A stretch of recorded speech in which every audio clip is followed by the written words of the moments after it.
Hmm.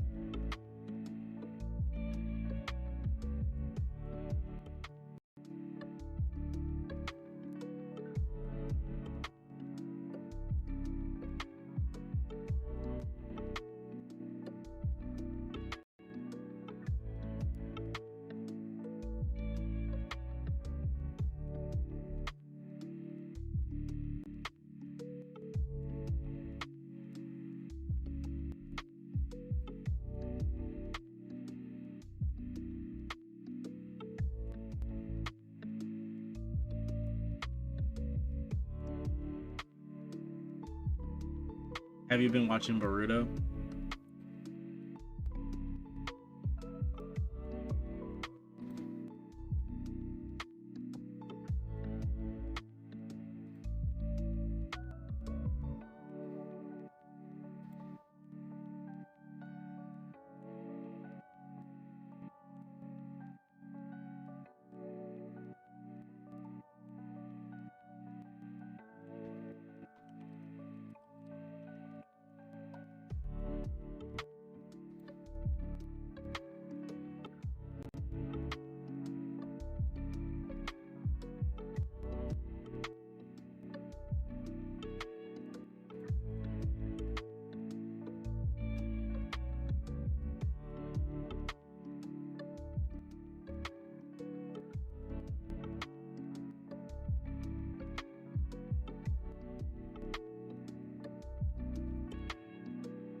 We are here, guys.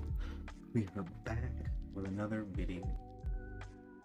Hopefully you all didn't miss me too much, but that is alright if you did. Alrighty. We have a few videos lined up for today. We are going to be starting off with our favorite Comics Explain. So today we're going to be watching Thor Becomes Worldbreaker Thor. This is the pretty cool continuation of, the Banner of War, Part 4. I'm going to be talking about this. Watching Comics Explain. Well, I'm not talking about it. I'm going to be reacting to it because this man is a straight content king. Now, most definitely, last time we were on here, gave this guy a like, subscribe, you make sure you subscribe. I made sure the bell was on. And we're going to be like this. We lit. I'm going to put a big old flame here. Boom. Help the man with the algorithm. So let's watch this. Oh my god, yeah. Man, let me tell you something. Okay, man, here's the thing, son. I know I got a cold, right? I know I'm all congested. Bro, we know you congested. We know you came back from New York with some fire ass pics. It's okay, brother. It's okay. You don't gotta apologize. We understand. I know I'm all nasally. Y'all are gonna have to bear with me, man. It's fine. This story is lit. Okay, so here's the thing, man. I don't even know if lit's a word. If it's not a word anymore, I'm bringing it back. This story. You bringing it back? Oh my god, it's amazing. All right, and we're almost done. This is the second to the last issue, right? So we're almost done. Yeah, he's been doing this for a minute. I was hoping he would complete this last week, man. I've been following his review on this for a little bit. He'll probably do a playthrough. He'll have not a playthrough. He'll have a playlist and or drop an hour-long or however many hour-long video that comprises every part of the, I guess, Banner of War. Thor Banner of War. Done with this whole thing, but oh my God in heaven, man, this is just like one of the best stories. God, one of the best stories I've ever read. Okay, here's the thing. Believe it. In the last video that we did, How you so hyped? The Incredible Hulk, right? He would essentially let off what was, by all standards of measurement, a gamma bomb. And nobody knew the Incredible Hulk could let off that much energy at one time. That was equivalent to like thousands of gamma bombs. The real question is, who knew that Thor could be turned into a Hulk?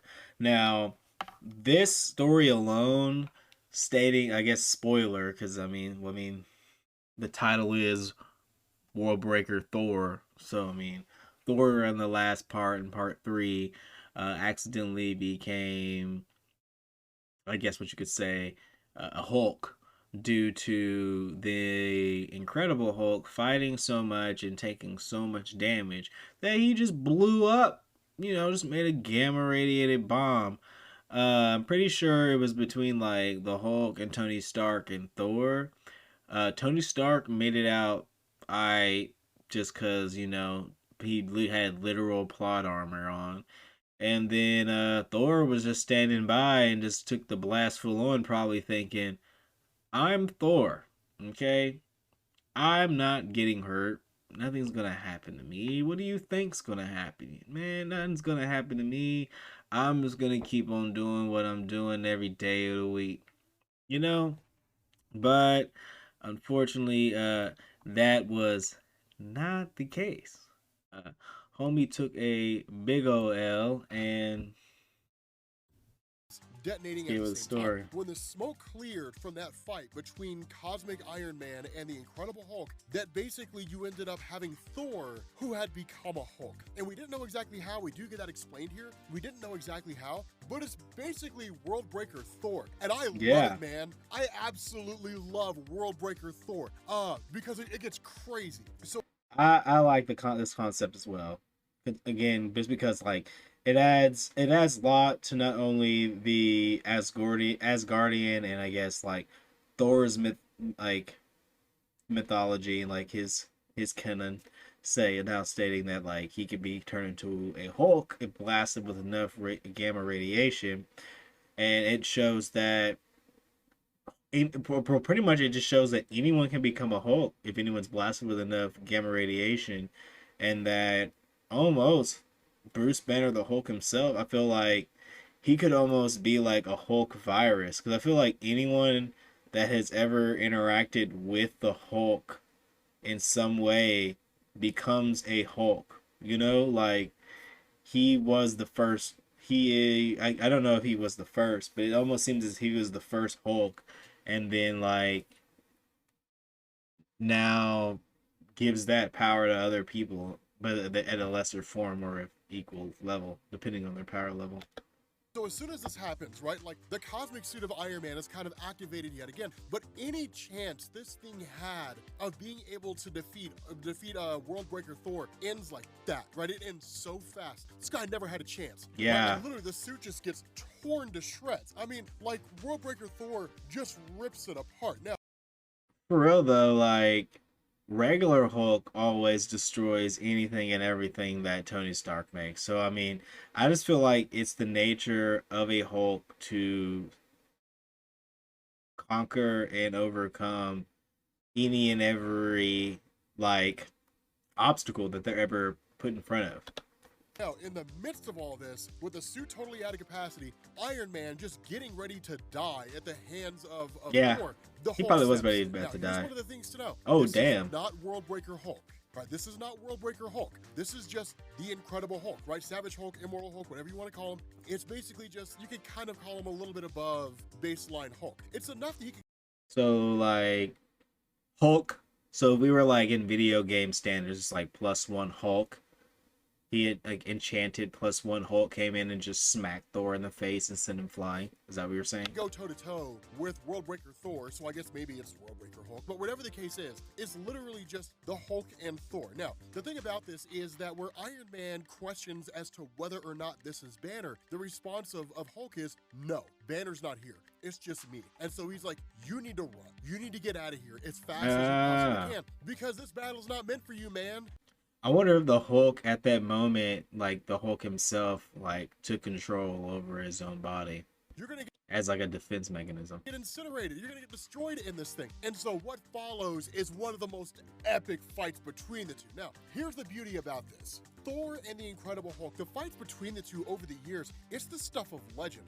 Yeah. Not all fights between the two of them are good. And honestly, I would say the stories and the artistic depictions of the fights between Thor and Hulk in the modern era are better than they were back then. The reason why a lot of the old stories, the old fights between Thor and Hulk are so, I guess maybe, are put on pedestals by fans is because of the significance of the writers of the time and what they were doing. But when you go back and you look pound for pound, right, like those old stories, like this story here, Banner of War, there's never been an instance where the Incredible Hulk and Thor have fought each other and it was as good as this. Yeah, true. I think like the best fights we probably got with Hulk and Thor were probably in the movies where they were just like it was put on the big screen and it was actually like pretty funny. Whereas like in the comics, I don't know. I don't feel like anyone really did them justice. I can agree with that.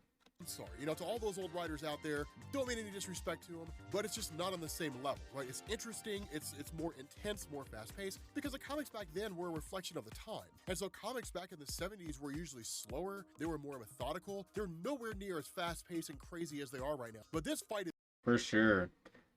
Everything is really fast-paced. People don't have attention span to wait for the, I guess, gradual progression of plot. If we can put it that way. is kind of insane. Now, we don't get to see a lot of it. Instead, what ends up happening here is the conflict shifts to the mindscape of the Incredible Hulk, where you have Bruce Banner's mind just sitting out there. Now, remember, in the last video that we covered, because Odin's spirit or his essence is in the hammer of Mjolnir, when the hammer hit the Incredible Hulk, it allowed the essence of Odin to transfer from the hammer into the mind of the Incredible Hulk. Oh my gosh. Is that what we're doing here? Odin's just like, you know what, bro? I'm leaving the hammer, and since you hit me, I'm going into the Hulk now. Or, And that is pretty cool, though. It's interesting that Banner has this kind of like mental palace where he holds all of the Hulk personalities. I wonder how many Banner personalities there are in there. Because if he can turn into the Hulk, you know what I'm saying? He turns back into Bruce Banner. What if he turns back into like different versions of Bruce Banner?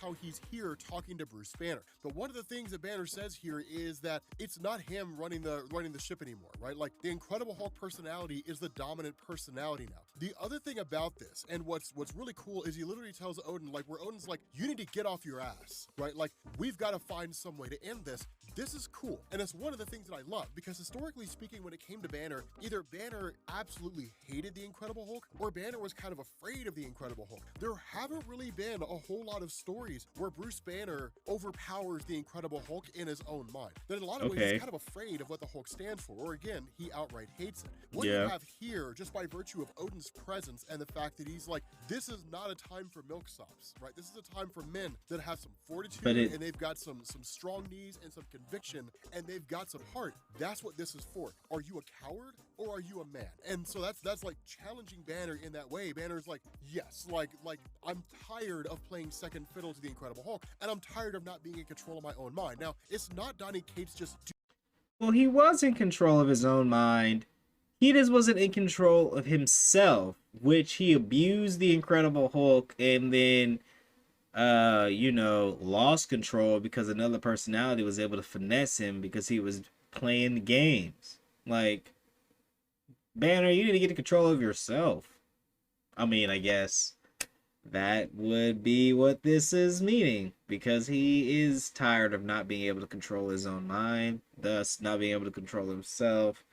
Therefore, if he was able to control himself, he'd probably be more, I guess, calculated in his actions.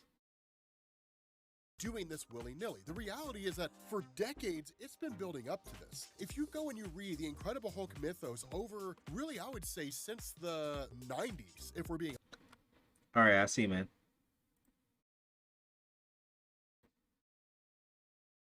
You should watch the stream, bro.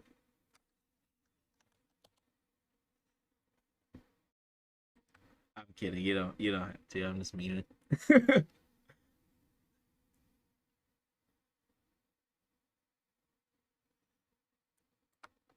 I'm watching some comics explaining, talking about this right now. I got this, a few crypto videos, and a like murder mystery thing I'm gonna watch, bro. We in there. And then I'm probably gonna play some that Nino Kuni game, bro. Apparently you can earn some crypto off that shits. I'm about it. I'm about it. I'm about it. They got me at you can buy some, you can get crypto. I was like, huh? Hold up. I can farm the crypto and just transfer it to my wallet. And they're like, yeah. I'm like, okay, I can do this.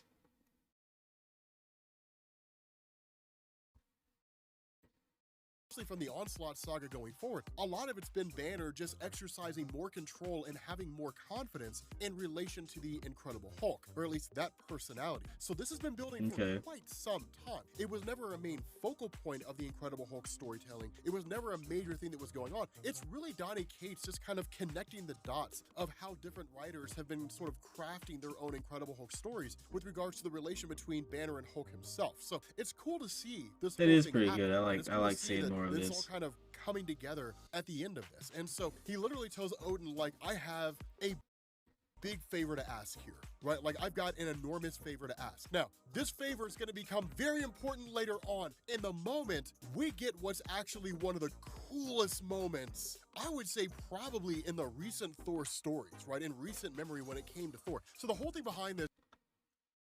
I wonder what that favor is now. I'm gonna have to go find the I've been thinking about getting a Marvel comic subscription so I can read a lot of these that are being covered. I think it would be pretty cool. Cause like I read One Piece and everything like that, and I need to get deeper into the comics for Marvel. I think that'd be fun. I might look up some websites after tonight.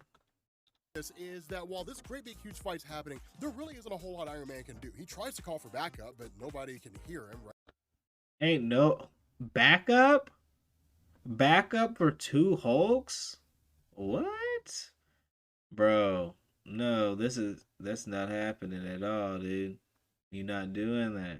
Right, so it's kind of like, okay, I guess he's kind of out here on his own. Then he's met by the Ravens. Now, initially it catches him off guard, and Iron Man's like, oh, that's right, you know, Thor, he rides around on a chariot pulled by goats. He's got ravens that talk for him. The guy's a Beastmaster. Like, yeah, he's he the is. most in tune with animals anyone's ever been. And no one quite understands why. Although I will say Tooth Gnasher is pretty badass. For those of you guys who don't know about the goats of Thor, those guys are legit. Man, dude, Thor's goats, they're like the most underrated characters in Thor comics. Nobody ever gives them enough due. Like, it's just, we need to do a video, right? Beyond Omega level, Thor's goats. We need to make a video on that. We need to make a video on that because those guys, dude, those goats are legit, man. I love Thor's goats, right? I love them almost as much as I love Captain Carrot. I love Captain Carrot. Captain Carrot's a super bunny. But what ends up happening here is when the Ravens start talking to Iron Man, what you end up getting here is Iron Man actually yanked away through the Bifrost, of course, brought to Sif. And Sif does this largely because there's no point in Iron Man being there. He's likely going to die. But she also says, we're bringing Thor to Asgard, right? Thor's losing his mind. He's going nuts. Obviously, he's not himself. But if Thor is going to be brought back down to sanity, it's going to be in Asgard. It's not going to be somewhere out in Midgard in some space gladiatorial arena. That's not going to happen. And so she summons the Bifrost to bring Worldbreaker Thor back to Asgard, and he resists. Now, here's the thing. Did he just say they tried to force Worldbreaker Thor back, and he resisted? Is that what I just heard? Is that what I just heard now? That's too crazy, bro. We not doing that. No, I am putting this here.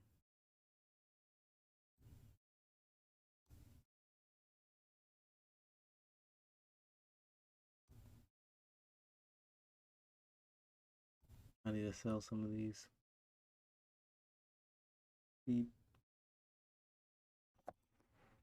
No. The ability to resist the Bifrost is virtually unheard of, right? Like the ability to just deny the Bifrost teleporting you somewhere, that's almost unheard of. Almost everybody who's ever been summoned by the Bifrost is snatched away. Usually whenever you see Thor involved with the Bifrost, Odin or somebody like that, they go with it, right? Because the Bifrost is taking them usually to where they want.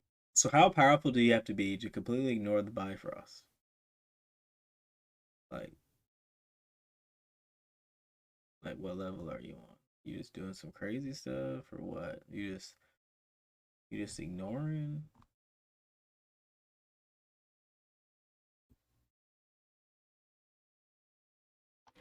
I think I closed out my PCG.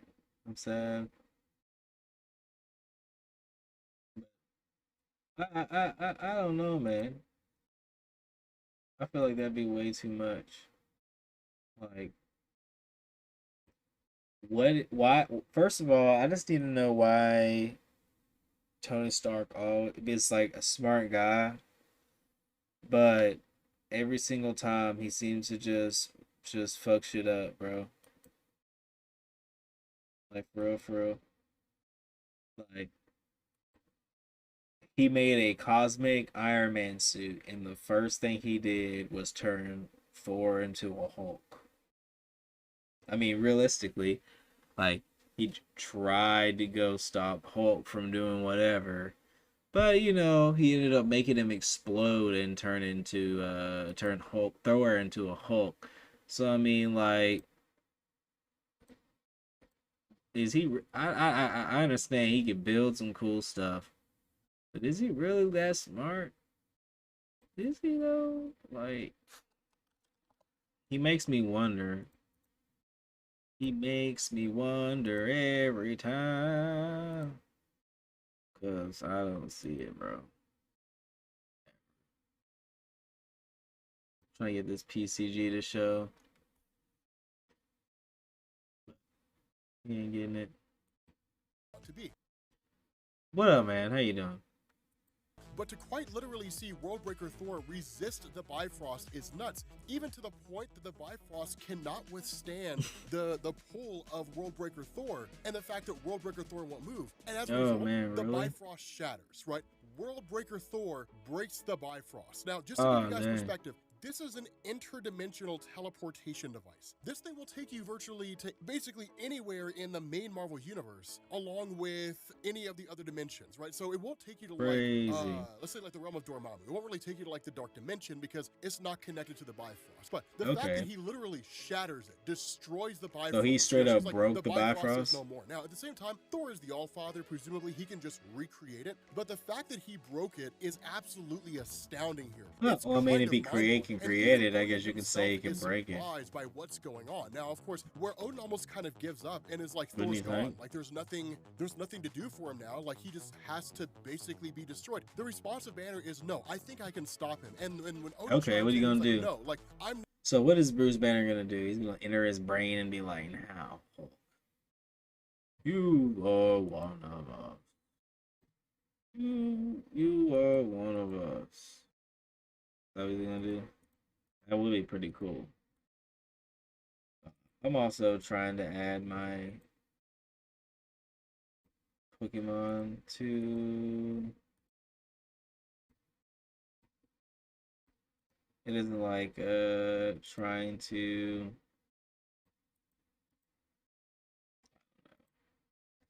It isn't like OBS isn't like my what I'm trying to add.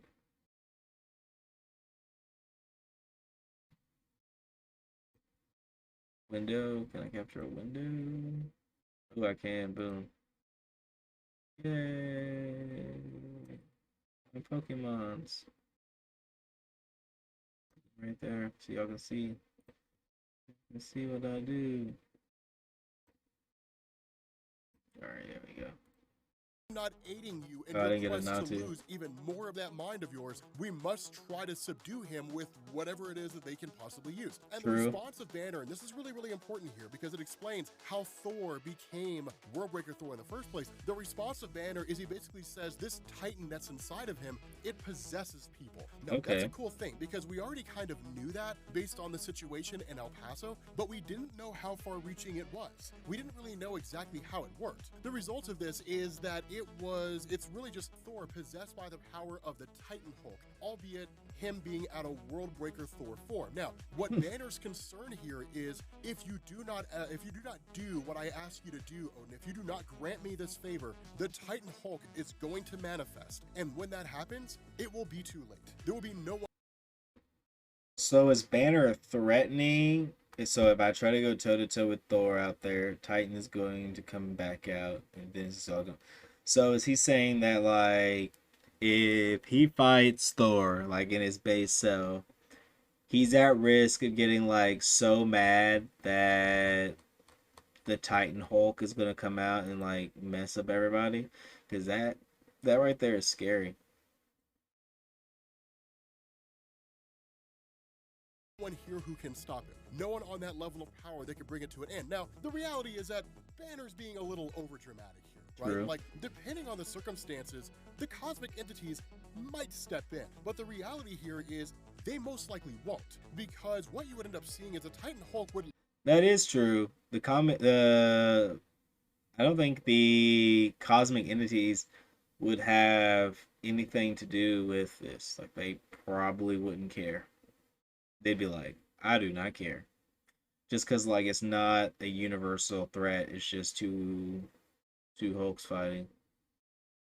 Oh, thank you, Jill in the box, for your sub. You are the greatest. I just saw this. Thank you.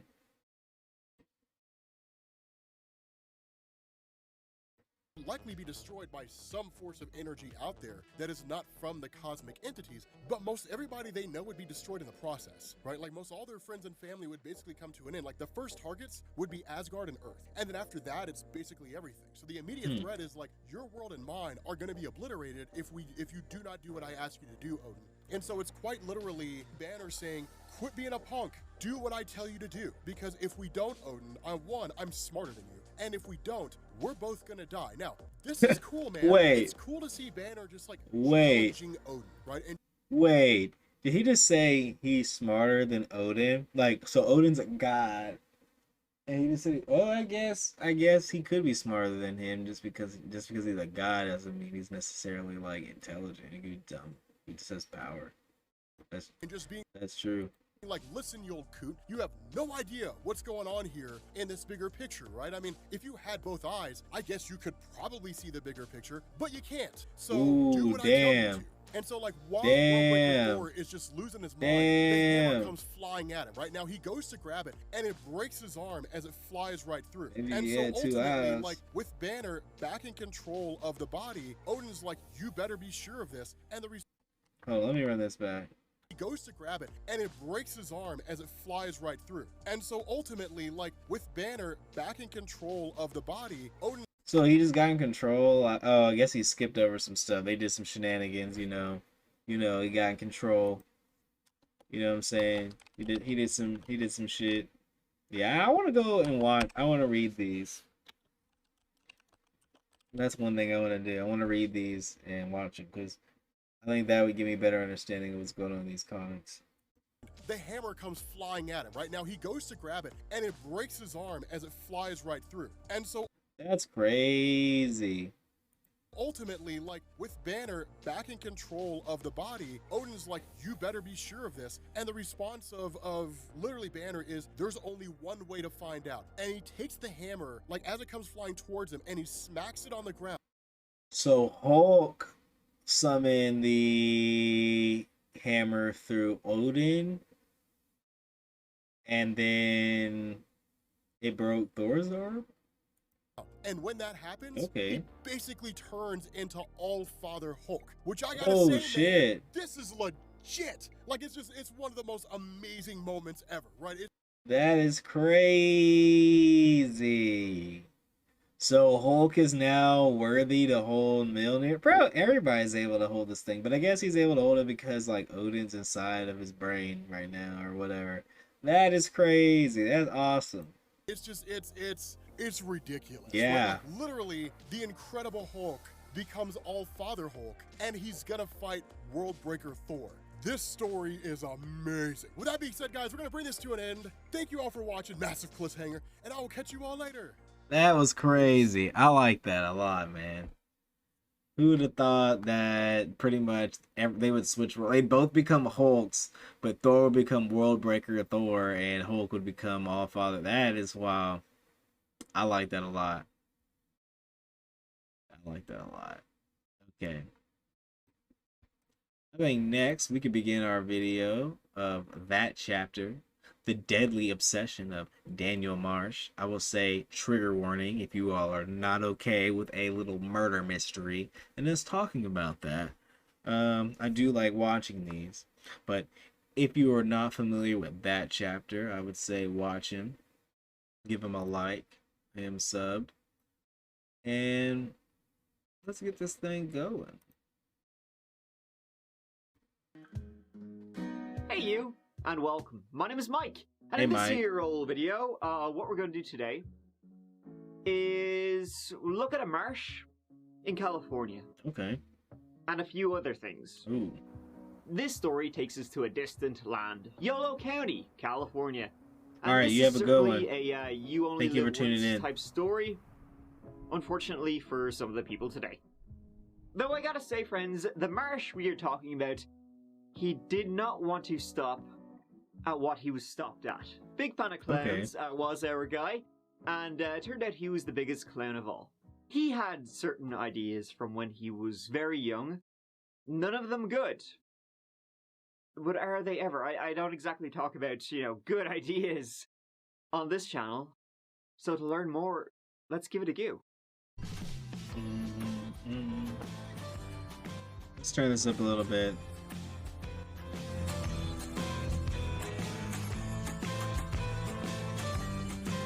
Theme song's pretty dope. I really like it. The city of Davis, California, it was named after a prominent farmer back in the day. The day being like 1850 something. Now that's way back in the day, if you ask me. What emerged from there was Davisville, then Davis, now Davis City, if you can believe that. Is this in the States? Please don't tell me this is in the States, because we have so much shit going on here, like I ain't lying. Rub your eyes, honey, it's real. And by all accounts, it is a great place to live. It's a little over an hour's drive northeast. It is in the States, in California. Yeah. East of San Francisco, is home to about 70,000 people and is ranked highly in nightlife, in family residence, education, and ranked lowly in crime. Let's add to that in this video. So it's ranked low in crime until Daniel Marsh comes in and starts cranking up the ratio. Hey, what is up? How you doing? The city is dominated by the University of California, Davis, being the area's top employer, and is a top, with a capital T, school, especially for medicine of the human and animal kind. About 40,000 students enroll. So what you're saying is, if I want to become a vet and or a doctor, you go to this town in Davis in California. Sounds pretty reasonable. Seems pretty chill. Roll each semester, having a major impact on the town and making Davis a hot ticket for you culture vultures out there. So take all of that and then throw it out the window, because that's not what we're yapping about today, let me tell you. Now, if it's not what you're talking about, brother man, why are you bringing it up? Why are you bringing it up? Come on, tell me now. Why are you bringing it up? Things are going to get chilly. 2013 is the year, if you can believe that, Okay. when a teenager, a young fella, he had one too many to drink, smoke, went out to party with the boys, caused some shenanigans. Just tell me it ain't gonna do bad now. You know, since a young age in his rather short life, he'd had an urge, a need, right? And not the need most teenage lads have, mind you. A different sort of an urge to do great things and change the world for the better by finding a renewable source of energy. Is this what you're saying? need. A little bit murdering-y. That is not what you're saying. Okay, got it. A lot bit murdering-y, actually, I'm not gonna lie to you. For years, at this point, he had been thinking about, pondering other synonyms for thinking about. He'd been solely consumed with his dream, which must have meant he started when he was his dream, our nightmare. I will say that. His dream, our nightmare. a literal child. Yikes. And that's true. We'll get to it. Spring 2013 was when he said, screw it. I'm not holding myself back anymore. I'm gonna, like, give in to my urge. Like an alcoholic who's done rationalizing and just picks up the bottle. That was our boy. But his dream was, murder. Of the serial kind. Now, I always wonder, like, I know not in all cases, but in some cases, does anyone I know notice anything going on? Or do they just dismiss it?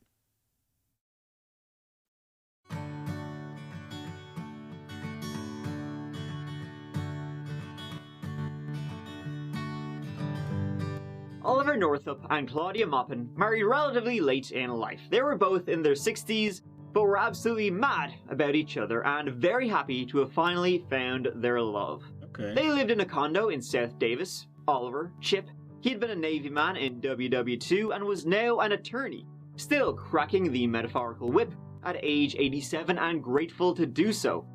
And Chip and Claudia, they weren't happy to do their thing, stick to themselves, no sir. He looked like he was happy to be a lawyer. Yeah, I agree. They probably dismissed it. I don't know. It's sad. They were both heavily involved in their local clubs and their Unitarian church. Claudia was 76 years old. She was retired, but retired from earning income, not from being an active person who delighted in being surrounded by all these fresh-faced college students and was eager to hear their stories, ideas, and attend their events. Okay. They both had kids from previous marriages, bit late to have them together, and so yeah, I mean, if they got together at 60, I mean, I don't know. Maybe. Miracle. they're rather large. They're still young. In the Bible days, they lived until they was like few hundreds years old now. This is young. Young. Compared to them times now. extended blended family were close, and the living was good in Davis, CA. Until it wasn't. See that Unitarian church? Chip was actually one of the founding members of it. On the morning of the 14th of April, 2013, you know, they were founding members, they were always helping run it. Well, people noticed this. Now, what did they notice?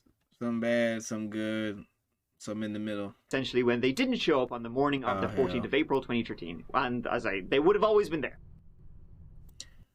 I'm going to take this time to say, if you all are interested in the Pokemon community game, this is your time to Poke Catch or Poke Start, because a Salamence has entered the chat. Back to the video. Calls to their home and their mobile phones went to voicemail. Chip was to play with his folk band later that day, and was also nowhere to be seen. They had family, kids not too far away, who decided to pop over, have a gander, and knocking, to no answer. Then, a cheeky little pop around the back of the house led to the discovery of an open window with a slashed screen. The window was in the bedroom, and the room was dark. But not dark enough to hide the horror that was on the bed. Oh, man. The police were called. I always wonder why people would just be like, let's just go for some old folk. You know what I'm saying? Like, it just don't make no damn sense, bruh. Like, I guess none of this makes any sense when...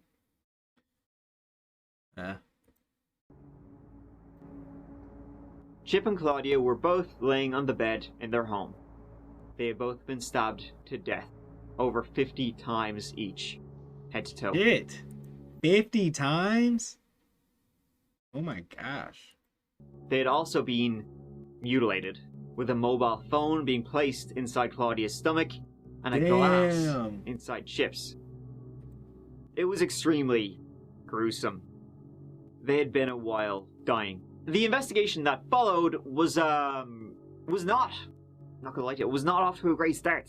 As the police started cordoning off the place, you know, started going through the stuff, looking for forensics and, well, everything, they started to notice around the house things they didn't expect and couldn't find things they did. For example, the house was not torn apart. Nothing was stolen, and the couple, they had valuables lying around. No missing wallet, no missing purse, and no one had been looking for that stuff either. So, like, this is an elderly couple. No robbery. Hold on, this is an elderly couple. No robbery. Like, at first people probably would think like, oh, this guy's a lawyer, you know, like maybe like something happened there. But I don't know, man. Like,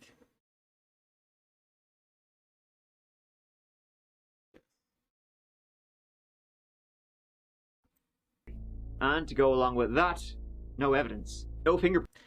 what the heck? I wonder if this person was like, I wonder if they knew. I do wonder if at some level they knew who this guy was, or if this was just random. And in the Probably random, but I don't know. I can't say. bloody scene, no footprints either. No traces on the soles, anyway. Okay. There were no forensics left behind whatsoever. And even in the subsequent days and weeks when the FBI was called in, there was no trace of the killer. Family members, neighbors, churchgoers, business associates, the whole kit and caboodle all interviewed and let go. And this case would go cold, as hard as that is to believe, as time would go by. The police had literally nothing to go on as to who could have done this. And it was a horrific, brutal double murder. Two elderly, lovely, kind people murdered in their own home for seemingly no reason whatsoever. What the heck? Oh, Lord. And it...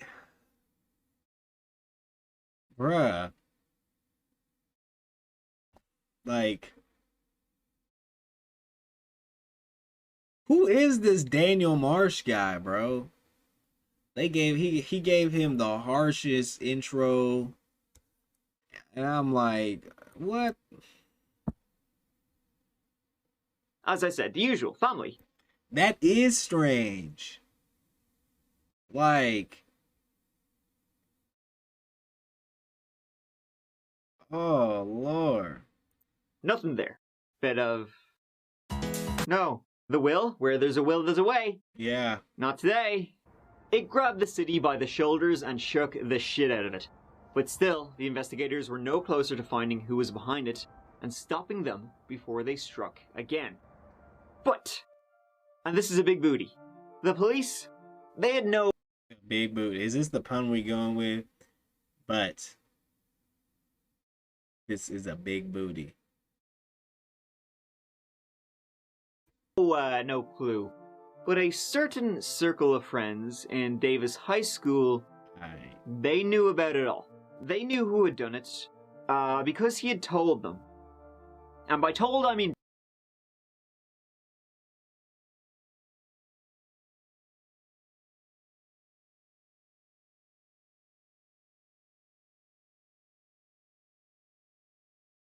Self-report. That's what we call a self-report.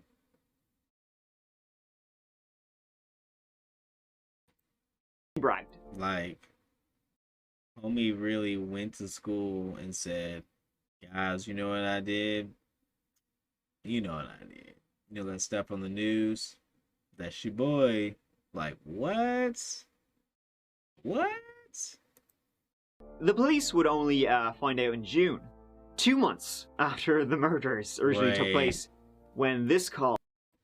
Wait, hold up. They waited 2 months. They sat there and waited 2 months to be like, boop, boop, boop, boop, boop. Hey, you know what? I have something suspicious to tell y'all.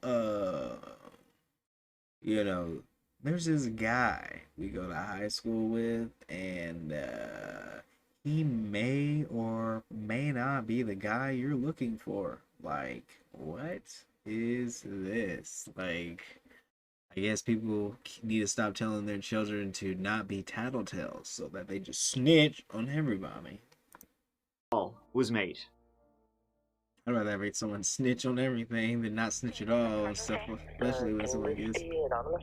What are you reporting? anonymous. Double homicide that happened at April. You're reporting that, or you have information regarding that? I have information regarding that. What are you calling to report, sir? The double homicide that happened in April this year. What can you tell me about that? Everything, actually. Daniel Marsh. Daniel Marsh? Yeah, Daniel Marsh or Dan Marsh. He cut open this. They were probably scared. Yeah, that is true. I would be scared AF.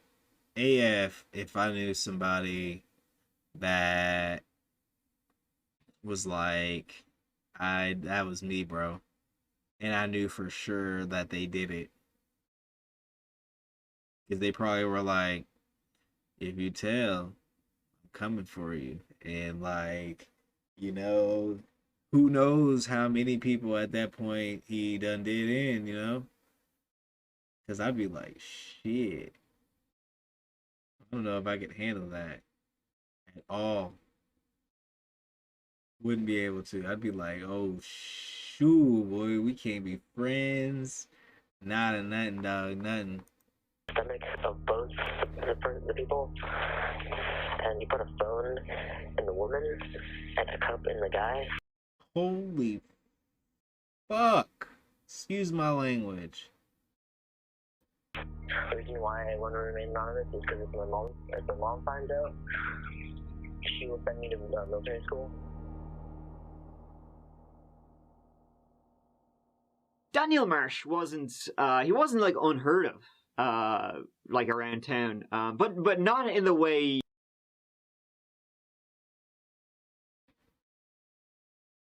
This guy was so scared. He does sound calm. But like at the same time, like he's probably he said his mom would send him to military school. So I mean, like, I don't want to. I don't want to be like he did it. You know, he does. He did sound a little chill.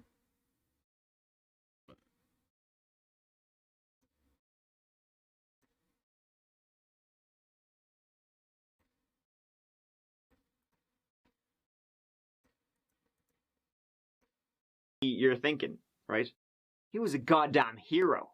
All of a sudden, he passed out and sort of flew back into his seat. I grabbed onto the steering wheel and directed it off to the side of the road, started pounding on his chest, and after about 30 seconds, he came back. Into This is that the meme? Is that the meme he put in there? 2008, when he was 10 years old, Daniel Marsh was born in 1997, he received an American Red Cross Heroes Award. What?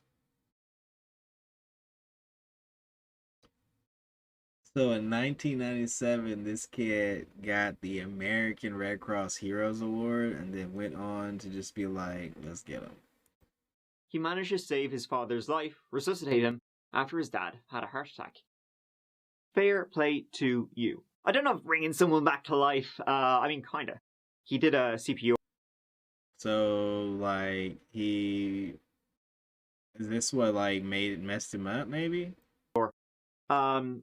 Either he liked it so much, or he hated it so much because he decided and became obsessed with doing the opposite.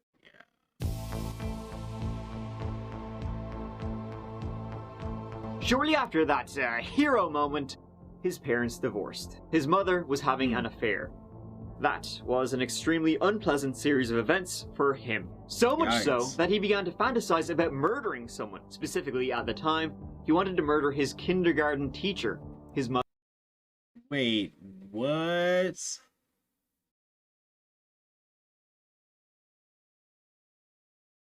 Bro, the 90s and early 2000s, bro. What was we on? Like, probably did not, we probably were definitely still not paying attention to kids. Like, what the heck? Was thinking about killing his kindergarten teacher. That's what I'm saying.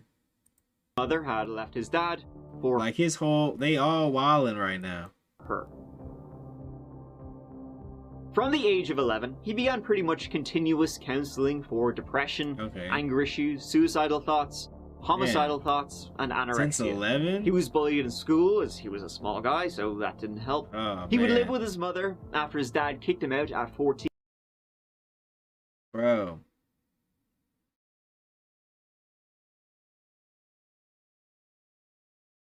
His dad kicked him out at 14, bro. If my son resuscitated me from a heart attack, I would not be mean to him. But he was probably like jealous and or like had something against him because he like saved him for some reason and got us so much attention. Like his ego was hurt or something weird. For coming home drunk and high. Well, I mean, I guess I would be mad at my son too if he were coming home drunken or high, but there has to be, it is harsh, but like there has to be like some reason why your son is like doing stuff. And I mean, like, then again, like, kids gonna be doing some wild stuff, bro. They gonna be, he's a teenager now, boy. He in the high school age, bro. He gonna be doing some wild stuff. But I don't know, man. One day. Even if my son, I don't know, I don't want to like regret saying this in the future, but if I had kids and they like was drunk or something like that, I don't think kicking them out of the house is like the answer, because like there's obviously like a reason why my child feels like they have the need to drink. You know what I'm saying? Like, there has to be, maybe they're stressed, maybe they're bullied, but like, I personally believe like there is a reason to why everyone does anything, and being mad at someone because they make a choice you don't like isn't necessarily the best way to go about it. I mean, I personally have been someone who's been like, I don't like what's going on. I'm mad. But like at the same time, I feel like we should not do that and grow and move away from that kind of thinking. And that is one thing that to me I feel would push people away, you know?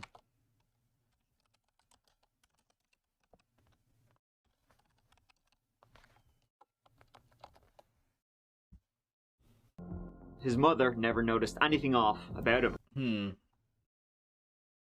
I wonder why. But he was into like sick shit. He would spend all day just watching murder videos. Like what? He was on the dark web for the dark web, boy. On like literal actual people getting their head chopped off. You know, those type of videos. What the heck, man?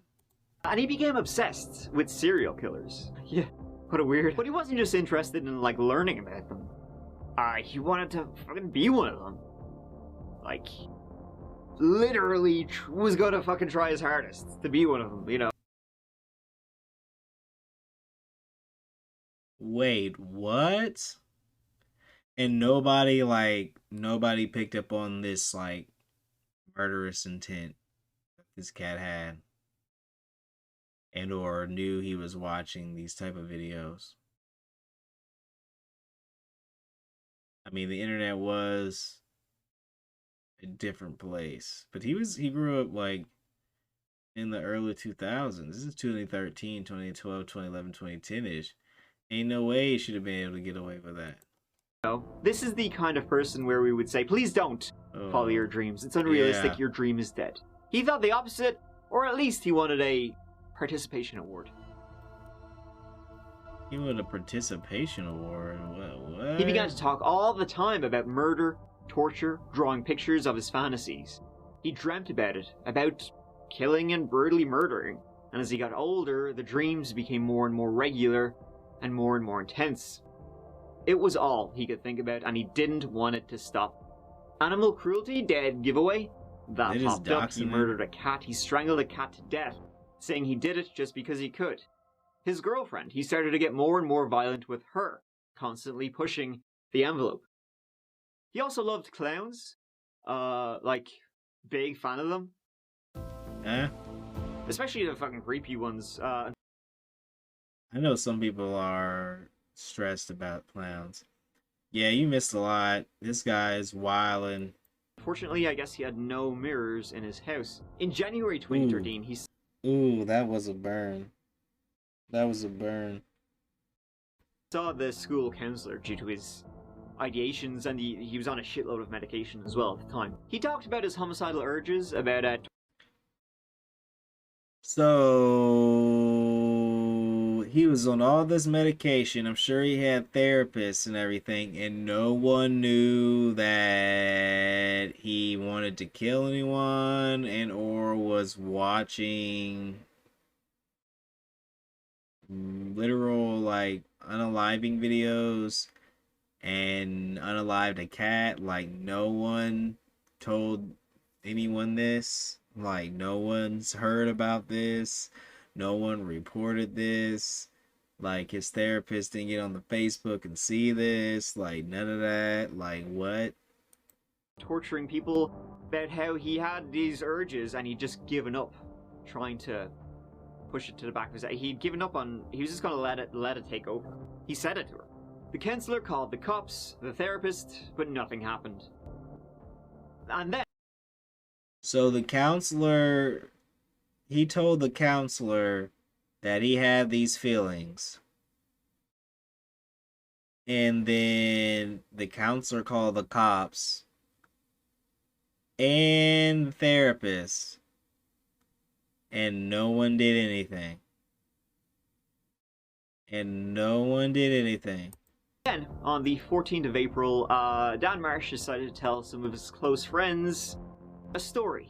A story about what he had done the night before. At first they were shocked, and they didn't believe him, and he was telling this story about what he had done with a big, shitty grin on his face. See, the couple lived 2 doors from his dad, and Nobody believed him? Or did they just not want to believe him? within walking distance of his mom, and he didn't hold back on the details. 2 doors down from his dad, walking distance from his mom's. Whoa, bro. He said what he had done was the best experience of his entire life. He said it was better than busting a nut. Now, I hear you barking, big dog. Why didn't his close friends and his girlfriend, immediately go to the police? Yeah, that was what I was wanting to know earlier when they said 2 months. It took them 2 months to report. I thought it was out of fear. When he said this, well, firstly, they were scared, as you can imagine. Okay, and fear. secondly, he had like this hold over his friends. They were described as having an unusual level of closeness, and it seems like he was just very adept at manipulating those closest to him anyway. They attended counseling many times together, and when separated, his girlfriend would ask to leave so she could speak to Daniel before answering any questions. What is going on here? This guy was in their brains like a damn virus, parasite. Whoa, what the heck? He had a hive mind control over these kids. Like, dang. Weird. After the murders, Daniel was a top student. Before he was quiet, he didn't speak to others or teachers, often late. In May 2015, he was Student of the Month. Look at you. Wow, it turns out just brutally murdering people kicked him into shape. Or more likely, he was just overcompensating so people wouldn't suspect him. But he couldn't overcompensate for long, making himself look like a grade A student, because that same month, May 2013, he was kicked out of school for carrying a knife. What? Daniel, just to know. So he like took out this elderly couple, was big hype, yelling poggers, so I got the school down on lock, gonna do my grades. Then got kicked out immediately afterwards for bringing a knife on the campus. Like, what is this? Well, we all know he's not what he is thinking. He's thinking about the unexpected. And a little bit about him. He would later score a 35 out of 40. That's an A. On a psychopathy checklist. Ooh, damn. 35 out of 40 on a psychopathic checklist for anyone who's a potential therapist and or a counselor and or a psychiatrist. Now tell me how big of a oof that is on a scale of 1 to 10. Because to me, that sounds like a 10 out of 10. He cooked. That goose is cooked. Not the time when you want a good grade. Let's quickly just run through. Yes, that's the time. That's the time you'd want to fail. That's the time I want to fail. I'd want a 0. I would want a 0 out of 10 on that. A 0. It's 20 items, right? On each item, you can score a 0, a 1, or a 2. So if Dan Marsh got a 35, he got a lot of 2s, the max. Yo, parasitic lifestyle. The kind of things it would say about you would be superficial charm. You see that a lot in serial killers. Grandiose self-worth. Would you get a 0, a 1, or a 2 on that? Pathological lying. Prone to boredom. Manipulative. Lack of guilt. Parasitic lifestyle. Promiscuous sexual behavior. Lack of long-term goals. Many short-term marriages. Failure. Marital relationships. Well, I mean, he's only had one girlfriend, so I don't think 17 would work. To accept responsibility. That's quite, well, it's 20. It's pretty interesting. Well, I guess that's why he probably got a 35 out of 40, because there's some that he probably wouldn't be able to qualify for at all. And so when Dan was, diagnosed with that by a... It's crazy. He's like 15, 16, and shoot. A psychiatrist or whatever. But you would think they would have tried to evaluate him after he literally told the counselor that, he wanted to kill people and could no longer hold that urge in. It was going to go into that urge and fulfill it and explore it to the max. And then the counselor called the therapist and the cops, and both the therapist and the cops did nothing. I feel like the cops and the therapist should be held equally as liable for the deaths of this elderly couple as Daniel Marsh is, considering they were told the information and did nothing to stop it until afterwards. Especially when they were told this information, like, if I'm in a town, right? And then someone calls and tells me, hey, this guy just told me XYZ about a plan. Like, said he want, what I'm saying? I want to start offing people and I'm just going to do it. And then, like, a couple days later, some people's lives come up missing.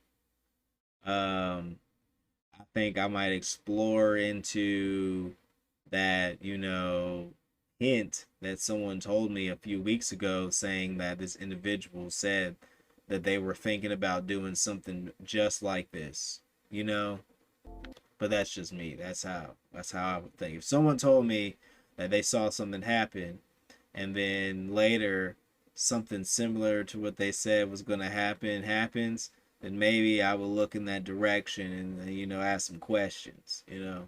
Well, Daniel Marsh just, knocked it out of the park. So it's no surprising he did what he did and was planning on doing it again. Of course he was. This guy was wanting to become a professional. When his friends finally reported it to the police 2 months later. The reason they reported it was that Dan's girlfriend broke up with him out of fear. After she broke up with him, in June, he broke into her house in the middle of the night. Scary shit from a guy who just told you he brutally murdered 2 people. He broke into his ex-girlfriend's house because she broke up with him. She then told a friend, who told the cops. The friend was interviewed and knew everything about the murders. He had heard it all from Daniel, and so the police took him seriously.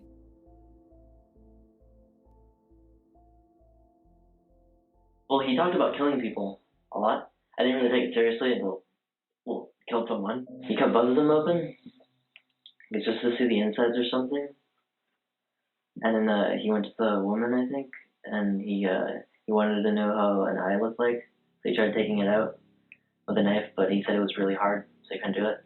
Why did it take you until now to speak to us?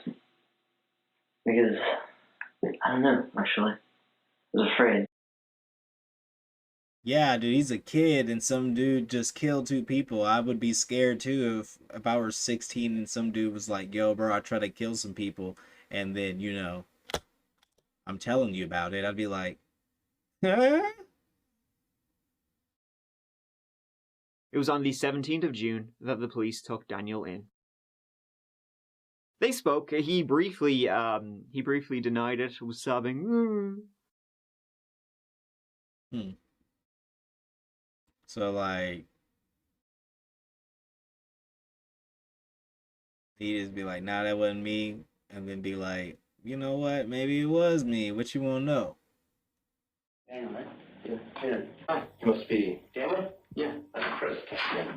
Nice to meet you. What do you know, Dan? I just know that somebody broke into this old couple's house and stabbed them, killed them. That loner kid, that, there's always that one outcast. Dad and Mom split when you were pretty young? Yeah. Wow. And then Mom basically left, abandoned you or your family? Yeah, for like 3 or 4 months. I used to, harm myself. God, I see the scar too there, yeah. Yeah. I don't hurt people. Why are you ruining my life? Why should I? They're ruining his life? Hold on. I'm not ruining your life. I'm trying to solve a homicide, a double homicide. And if you do it, I understand, and I am there for you to try to make other people understand, because I see it. I need help. Okay. That's the first step. But not for long. After about 3 hours, the police played a recording of his friends telling him he had done it, and he was done denying. Why in the heck would you just sit here and bald-faced lie to everyone with me? You guys are threatening me with... They're threatening him? What do you mean, bro? They're not doing anything to you. Oh, hold on. They're just like talking, you know? They're like, hey, bro, did you do it? We want to know. Because, you know, your friend said you did it. What? The truth? Getting arrested for 2 murders. I am so scared right now. Of course, I'm going to do anything I can to try and say that I didn't do this. If you Man. Yeah, they did out him. Because he knows exactly whose voice that is, too. Because if he don't get caught up right now and he get to go home, boy, he going right for him. want to help me and don't ruin my life. Anything, send me to the psychiatric hospital. Every time I look at someone, in my mind, I see flashes of images of me killing them. I don't Now, the counselor told this therapist and the police that this guy had given up on stopping the urge to unalive people. He said he's going to embrace it to the fullest. And they did nothing. Those time I thought about and plotted about killing the woman that my mother left my father. What was your plan? I was slit her throat. When was the first time you started thinking about killing these people down the street? I didn't. Did you start thinking about it? That night, I couldn't take it anymore. I had to do it. I lost control. Okay. That night, Dan had decided to kill. And Just kill randomly. he did. He left his mother's house on the 14th of April between 2 and 3 a.m. He had a 6-inch knife with him, and he was looking for any open window or door he could find. Ooh. He found it in the home. He had a school counselor and then he had a personal therapist. And he told the school counselor that he wanted to unalive people and could no longer hold these urges in. So then the school counselor called his therapist and called the cops. His personal therapist did nothing, and the police did nothing. Yeah. So like the therapist, in my opinion, and the police, in my opinion, both dropped the ball, considering like they're talking to the kid. They're like, why didn't you report this for 2 months? And it's like, why didn't you look into the lead from the school counselor who said one of the students at the school said they wanted to unalive people and was going to fully embrace the lifestyle of unaliving people, called the therapist and called you guys, but you guys were like, no crime, no time. And then what? A few days later, some people's lives come up missing. And then they're looking there like, I don't know what happened. And I'm like, bro, didn't some counselor just call and tell you that this was about to happen? Like, they called you and said, hey, I don't know if you know this cat, and they ain't been in time yet, but yo, if anything weird happens, maybe this guy has something to do with it. And they did nothing. Home of Claudia and Chip. He was surprised that 2 people were here. He walked into their living room and sat down till he heard snoring. And then he walked into their bedroom. What the He heck? stood and waited beside their bed. He was deciding how he would kill them. Claudia, she woke up at one point, saw him, and screamed. He began stabbing her.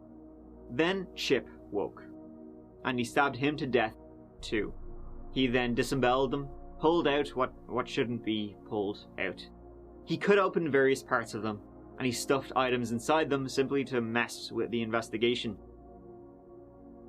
I got a hole in the screen.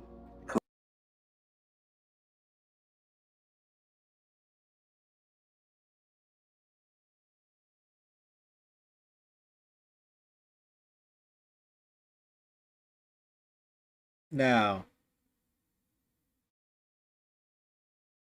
Climbed in through the back.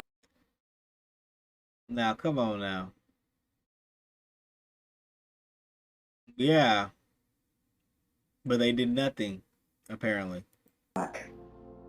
Went to their bedroom. They should have done a 72-hour involuntary hold. Hey, I don't know what they should have done, but they should have not let him. They should have let him. They should have made him get further evaluation. For sure. I opened the door. And I just kind of stood over their bed watching them sleep for a few minutes. My body was trembling. I was nervous but excited and exhilarated. I was actually going to do it. I was there. It was finally happening. Cut open both of their torsos around here. And in the woman I put a phone inside of her and I put a cup inside the guy. What the heck? Like, what? Why did he do that? Like, what did he like? Was he just really trying to meme the investigators? But like, why? The reason they found no evidence is Dan had planned this out methodically. He wore gloves, a ski cap, taped the bottoms of his shoes to avoid leaving any identification. He taped the bottom of his shoe, bruh. He'd been big plotting for this. Holy crap! I'm not gonna lie, it felt amazing. The most exhilarating, enjoyable feeling I've ever felt. It was pure happiness and adrenaline and dopamine, just all of it rushing over me. You mentioned that pretty much everybody you meet, you have thoughts about how you would kill them. Yeah. So, how would you kill me? There's a lot of ways.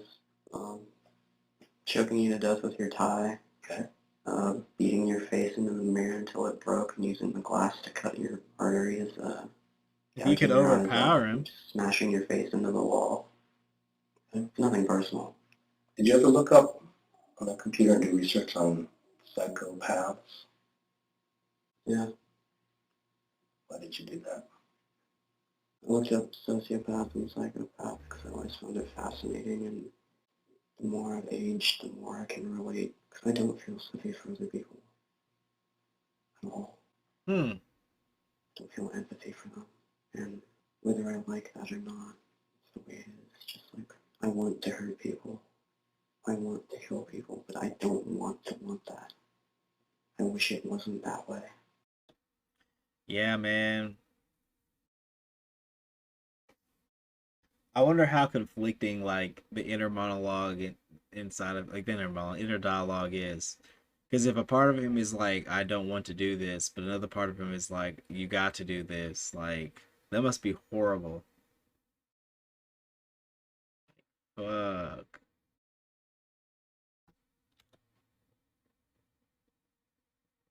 In the days after he killed Claudia and Chip, he went out again. He was wandering the streets of Davis with a baseball bat, looking for anyone he could find. So you're telling me he killed an elderly couple. Police found it.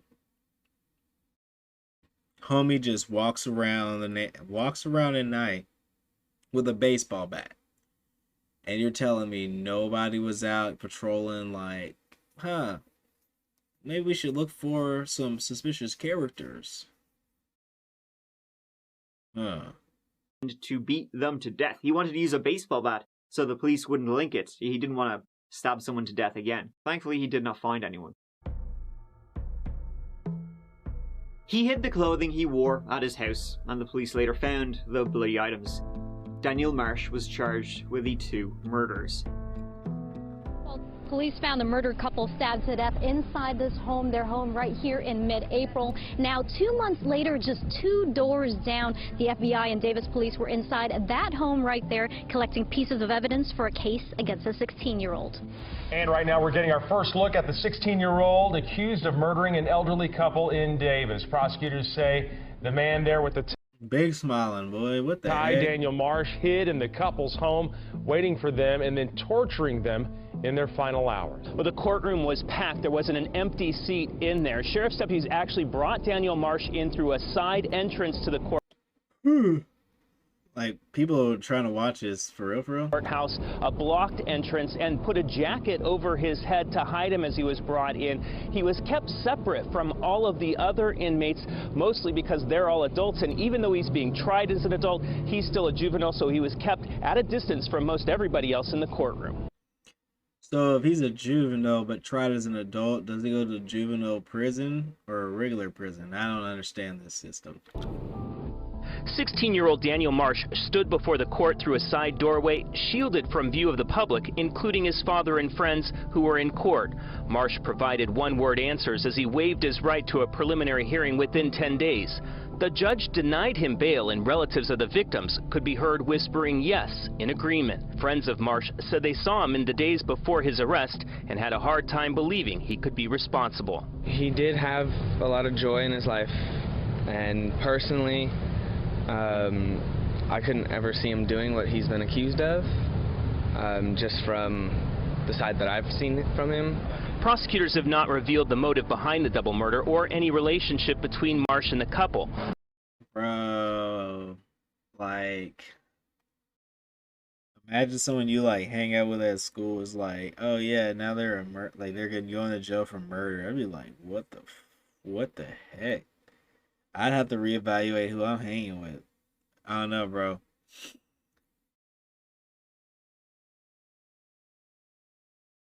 I don't know. I don't want to talk bad about old boy, but I just feel like maybe old boy was just a bad judge of character, you know, like just couldn't pick up the murderous vibes that people give off. And it'd be crazy. I mean, he is 16, 17, but like, I don't know, man. He probably will still be kept apart from them. That's just crazy, man. Marsh's father did live near the couple until recently putting his home on the market. He initially pleaded not guilty. Later, not guilty by yeah, most definitely. He literally went out the next day after unaliving them and trying to do it again. Reason literally the next day of insanity. Was like, I'm going. He said he wasn't guilty because of insanity. I'd give him that. He is September insane. 2014, he went on trial. In court, Marsh glanced back at his friends and family before the start of today's preliminary hearing.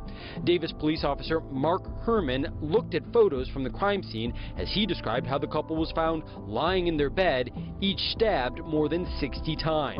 A deputy coroner said the bodies had been cut open, their internal organs pulled out. He was 17 years old then and tried as an adult. This would become a thing later. The defense was, well, all the medication he was on. That made him go crazy. That didn't work, and he was found guilty.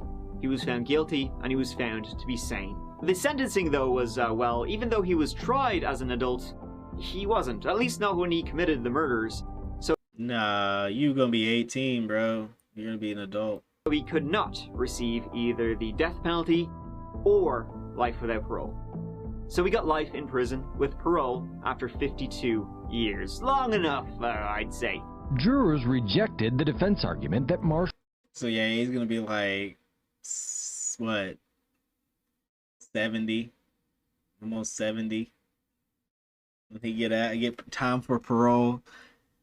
And then if he get parole, then like... was suffering from the side effects of antidepressant medication. In fact, jurors agreed to 4 special circumstances, including that Marsh was lying in wait for his victims and that he tortured them. He knew what he was doing. Like, he taped the bottom of his shoes. You know what I'm saying? Like, I could say it would be different if, like, he like snapped, you know what I'm saying? Like the medication made him go overboard. He lost control of his like actions, and he just like picked up some weapon and then just broke in their house and did it. You know what I'm saying, with that sequence, and did not think he, because to me, if someone is not in control of their actions, they wouldn't go as far as to think about how not to get caught when doing the action, and then go as far as to, you know, tape their feet so they didn't leave any prints and have gloves on their hands, and then when they actually do the action, have some sort of like calling card slash signal within the individual to let them know that I did this, and this is me letting you know I did this. You know what I'm saying? And then later left and went with his friends, and then said, yo, guess what? You know that thing that happened the other day? Ah, that was me. And then, you know, when his girlfriend breaks up with him, like, breaks into her house and is all like, you know what it is and what this is about. You know you shouldn't have done that. And then there she all scared and stuff because, you know, you just told her maybe a few days ago, a few months ago, that, you know, that you just unalived some people. Like, no way, bro. You're not convincing me of that. You're not convincing me of that. I'm sorry. To California. Someone who has not controlled their actions, to me, does not look forward. They're thinking immediately in the now. I could be wrong, but that's how I look at it.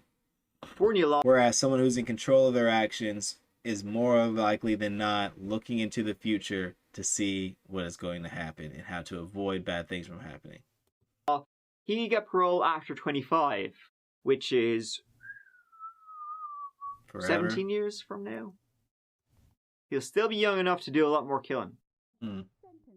Later, there was a big ol' hullabaloo due to him being charged in an adult court, various California law changes which led to his defense, filing many appeals to try and get his conviction reversed, but ultimately it was finally decided in late 2021 that he will be serving his whole sentence. Okay. His whole sentence being parole after 25. But, okay, having said all of that, I think it's unlikely that Daniel Marsh will get parole, due to him being extremely homicidal, so... In conclusion, the seriousness of the offense, both in terms of its sophistication and the gravity, along with the finding that Marsh has made little progress in rehabilitation in the past 5 years, support the ultimate ruling in this court to transfer the case to adult criminal court. There is a preponderance of evidence to support this order. The criminal judgment in case CRF 13-2418 is hereby reinstated. The defendant is remanded to state prison, CDCR, to serve the balance of an indeterminate life sentence with a minimum of 52 years. It is so ordered. And that's Daniel Marsh, one sick puppy. He dreamt about murdering since he was a boy, and when he finally did it, it was as horrible as possible. And then he wanted to do it again. He's someone who's just straight up, like, there's nothing else there other than a cycle, like Cody Lejbikoff again, right? There's nothing that, like, kind of set it off, his parents divorcing, but hey, a lot of people's parents divorce. They don't dream about murdering someone brutally and then do it to something in the water, I tell you, something's in the water. People as they are sleeping. As I said, I'd be very surprised if he actually ever did get parole. I can't imagine his homicidal thoughts will just, vanish away. Doesn't seem like someone who will ever change. Mad for the murder. He also gave a TED Talk. Wow. Hurt people hurt people. I came to realize that there are no such things as evil people in this world. Only damaged people embrace our humanity. Unfortunately, it's not on the internet anymore. This is after the family of Claudia and Chip, they were appalled that he was able to give a TED Talk. And in that TED Talk, it seems he just moaned about how he deserved a second chance. Unfortunately, Chip and Claudia won't get one. I don't feel sorry for other people. Yeah, I don't think that was a good move for a TED Talk, but I mean, I guess you should look to give people other chances. I just feel like they should have allowed him to serve his sentence first, maybe. I don't know. It was potentially a good speech. I don't know how I feel. I feel a little conflicted about them allowing him to have a TED Talk after him murdering those people. But then maybe he, for learned how to empathize. I don't know if he can do that. I don't know if you can learn to empathize. I think that's just something you just do inherently. I'm just going to stop here. I'm just going to say, you know what? Let's get on with the video. Hey, we can all say the same for you, Dan. Thank you so much. All right, thank you guys. That was another reaction video to the lovely That Chapter, the deadly obsession of Daniel Marsh. That was a surely deadly obsession that tripped me out because I did not expect any of that was going on. Okay.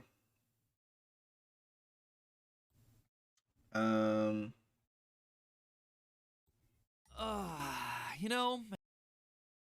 Hold on, real quick. I'm not playing League. I'm streaming, and I'm on the Twitch, and I'm reacting to YouTube videos. Because this is my Discord. But I'm glad you all are here. What'd you think about that One Piece, bro?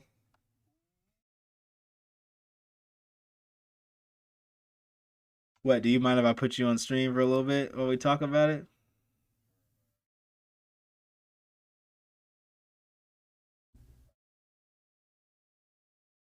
Oh, you're fine. You're fine. I won't worry about it, dude. Yeah, dude. I'm kind of hyped. I'm glad that you know.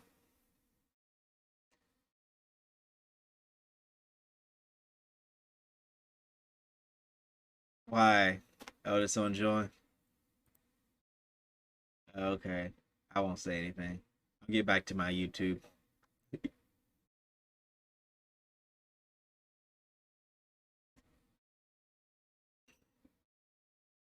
Yeah, on the 25th. I'm okay with that.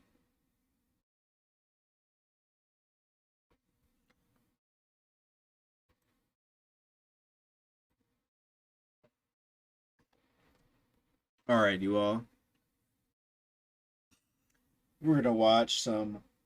We're gonna watch the three metaverse stories: Merit Circle, Grit, and We're All Going to Die by The Defiant.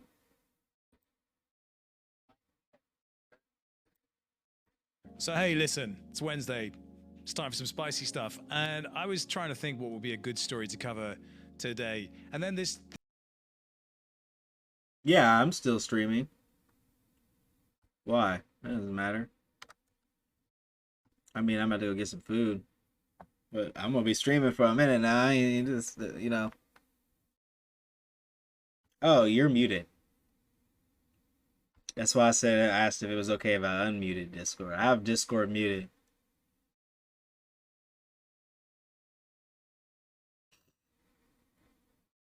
He was out of prison because he was giving a TED talk. That was about it. He wasn't out of prison. They just gave him a release so that he could do some stuff.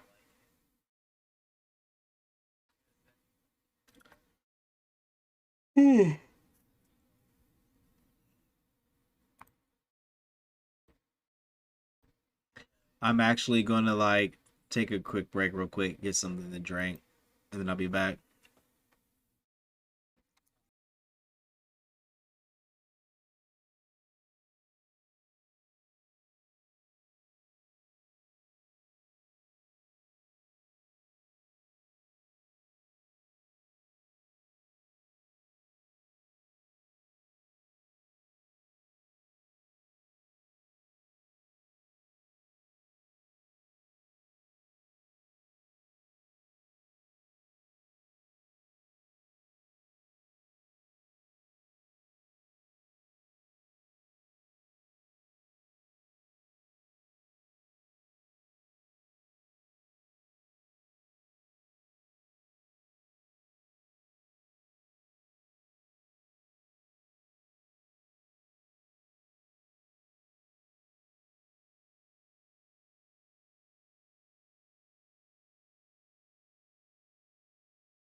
Alrighty, I'm back. I'm back. I have some crab ragoon. This just the weirdest stuff started happening. He's drinking Tabasco? My goodness. That is the only appropriate way to attack this. Here's a mutant. This mutant, for the rest of time, you will not be able to buy. Why? It has been burned. It's been sent to an address where you cannot reclaim it. This Damn. thing is worth 21 ETH. Think about what you could do with 21 ETH. I've got the hiccups. How fundamentally stupid that is. That's not the only story we're going to be covering. We'll be looking at Merit Circle's announced Sphere gaming items. I mean, today, seriously. It's so That's what he gets for drinking the Tabasco. stupid! It's so It's crazy that the ape got burned. I wouldn't expect that. stupid! Why would you do that? Anyway, we're going to be covering Merit Circle. We're going to be covering Garlic Games' blockchain game Gripped, which is going to debut on the Epic Games Store. And when we come back, hopefully the hiccups would have gone and we can get into the insanity. It seems to be a blockchain. There are, like, I guess, multiple blockchains or networks or groups trying to get this blockchain gaming going. Gaming week. On Friday, we'll be covering the massive amounts of money A16Z, Andreessen Horowitz, has been investing throughout May in the metaverse and blockchain games. It's going to be the biggest story of the decade. And hopefully all of this goes away and we can actually talk about it properly. Coming back after this message from our sponsors. Acquisition Royale is a mergers and acquisitions. Okay. And this is where we skip all of the internal ads. If you want to check out their stuff, we have links below. We'll go over them. Absolute insanity, which is we are all going to die. We're not going to make it. We're all going to die. Full nihilism there. Let's get into Merit Circle, who have announced that they are going to be creating a gaming asset focused marketplace, basically the OpenSea for gaming assets. This is Merit Circle. It's a DAO that basically enables scholars to take part in play to earn.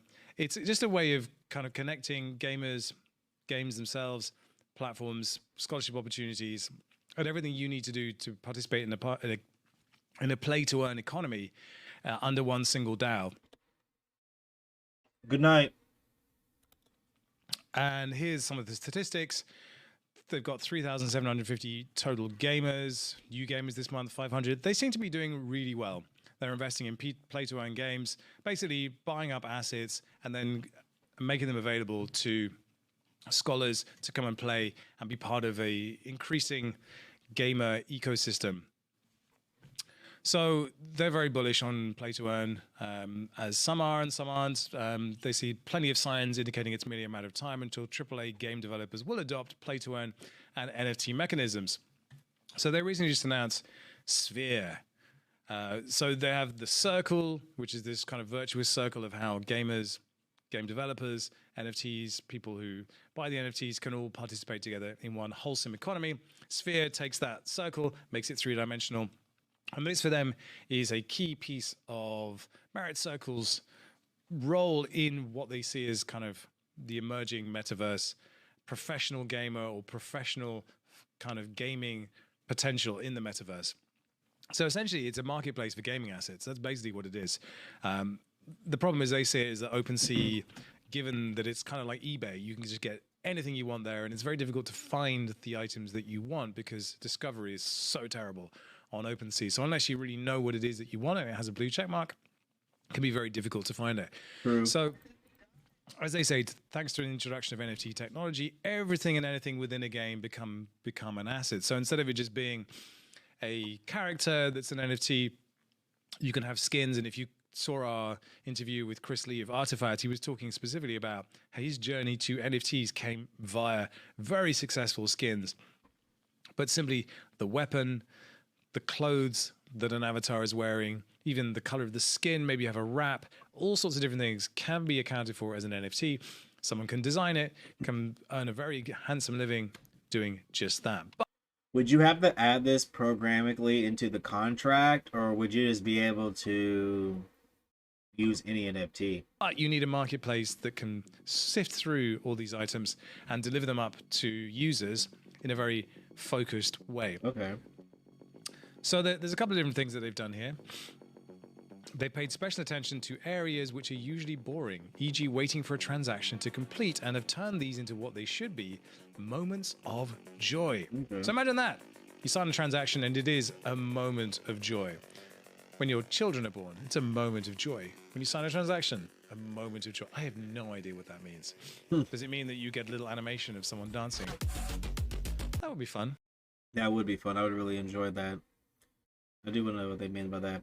I would like to see a gaming marketplace, but I wonder if they'll eventually work on making their indexer on-chain. Anyway, because a lot of indexes are off-chain.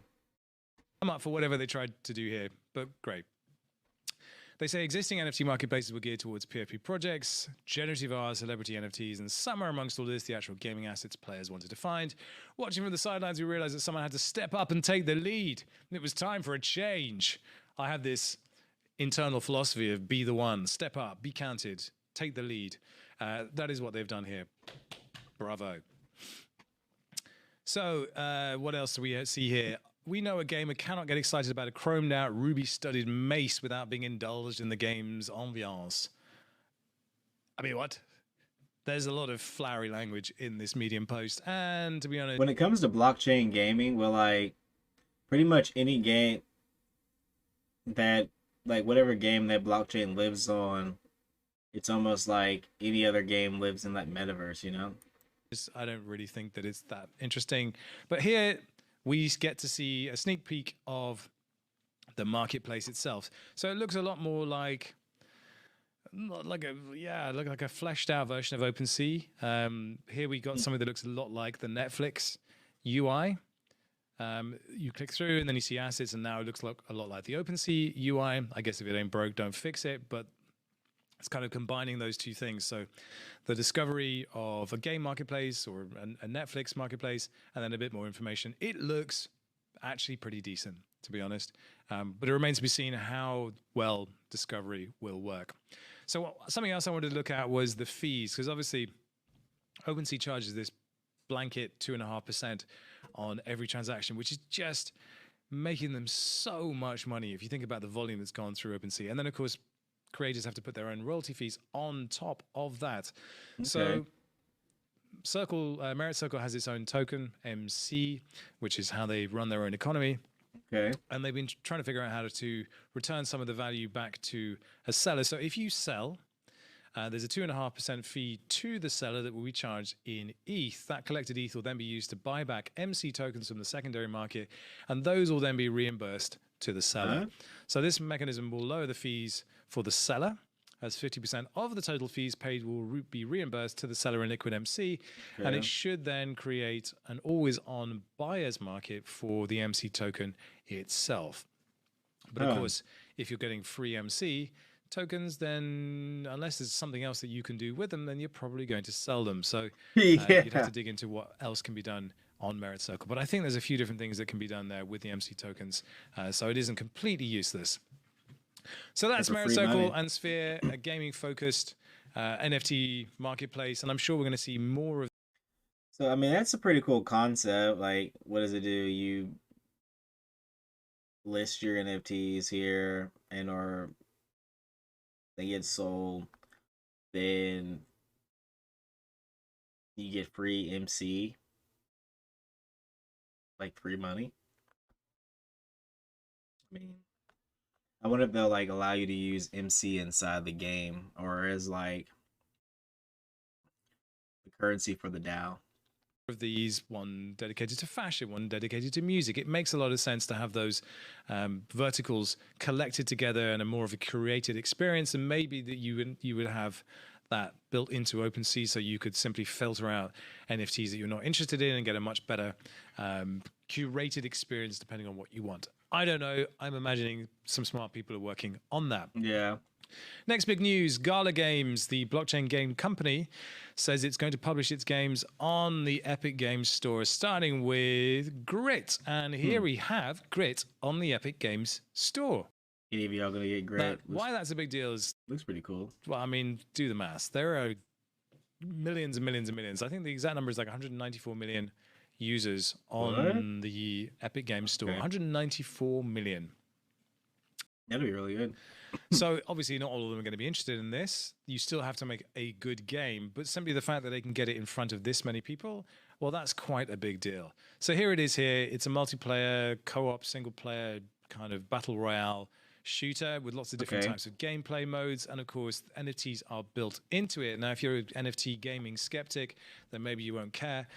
But it seems to be that the writing is on the wall already. NFTs are going to be in games very, very soon. I'm kind of down for that. Like, NFTs are just data objects anyway, so I mean, it's only natural to put them onto the blockchain so that way you don't lose access to your data, especially if you don't really plan to change it. Across the board, and it's going to happen really fast as well. This is the homepage for it. There's a Discord where you can get exciting grit news and interact with developers. All the different things here. I'm looking forward to playing this, actually. I want to try these games out and see what is going on there. So that's pretty big news anyway, 194 million users and just like a whole bunch of stuff. I think there was a quote from Tim Sweeney as well. No, nothing there from Tim Sweeney, but yes, big deal. And good on Gala Games for getting that to happen. Yeah, good for them. It'd be interesting to see how people try to make it or sell the items. Because, I mean, as soon as ETH 2.0 comes out, this will make everything, I feel like the growth of just building on Ethereum will just boom, especially if the transaction rates are as low as they say they will be. It's quite a big deal. So the next story we're going to cover is this. Wagdie, we are all going to die. Now, of course, one of the big memes of last year was we're all going to make it, which grew out of NGMI, not going to make it. But now it's we're all going to die. So this obviously comes from the Goblin Town factory. There's been so many iterations of the Goblin Town idea. Make some messed up text, make a dirty, grimy NFT collection that represents everyone's nihilistic feelings about the world right now, and then do something utterly ridiculous with it. So here we have another version of these. What is remarkable, though, 1.1 ETH floor price, but why? What have they done? Well, there you go. There is no website, Twitter and contract only, free mint, blah, blah, blah. There is no map, only death. Yes, full nihilism here. And here are some of these NFTs. They're pixelated. Do you care? Well, if you like that kind of thing, maybe you do care. If you miss the mint, you'll probably be annoyed because it's like good graphics for a pixel. Yeah. And then things get weird. So here is the Twitter account. And I mean, yeah, this is like nothing special, except there was a Twitter Spaces. And again, you can see the Goblin Town playbook here. Listen to this.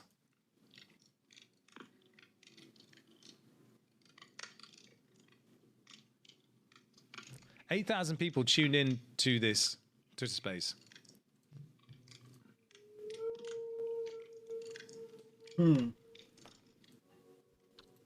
This isn't ominous at all. I mean, it's very medieval and everything else.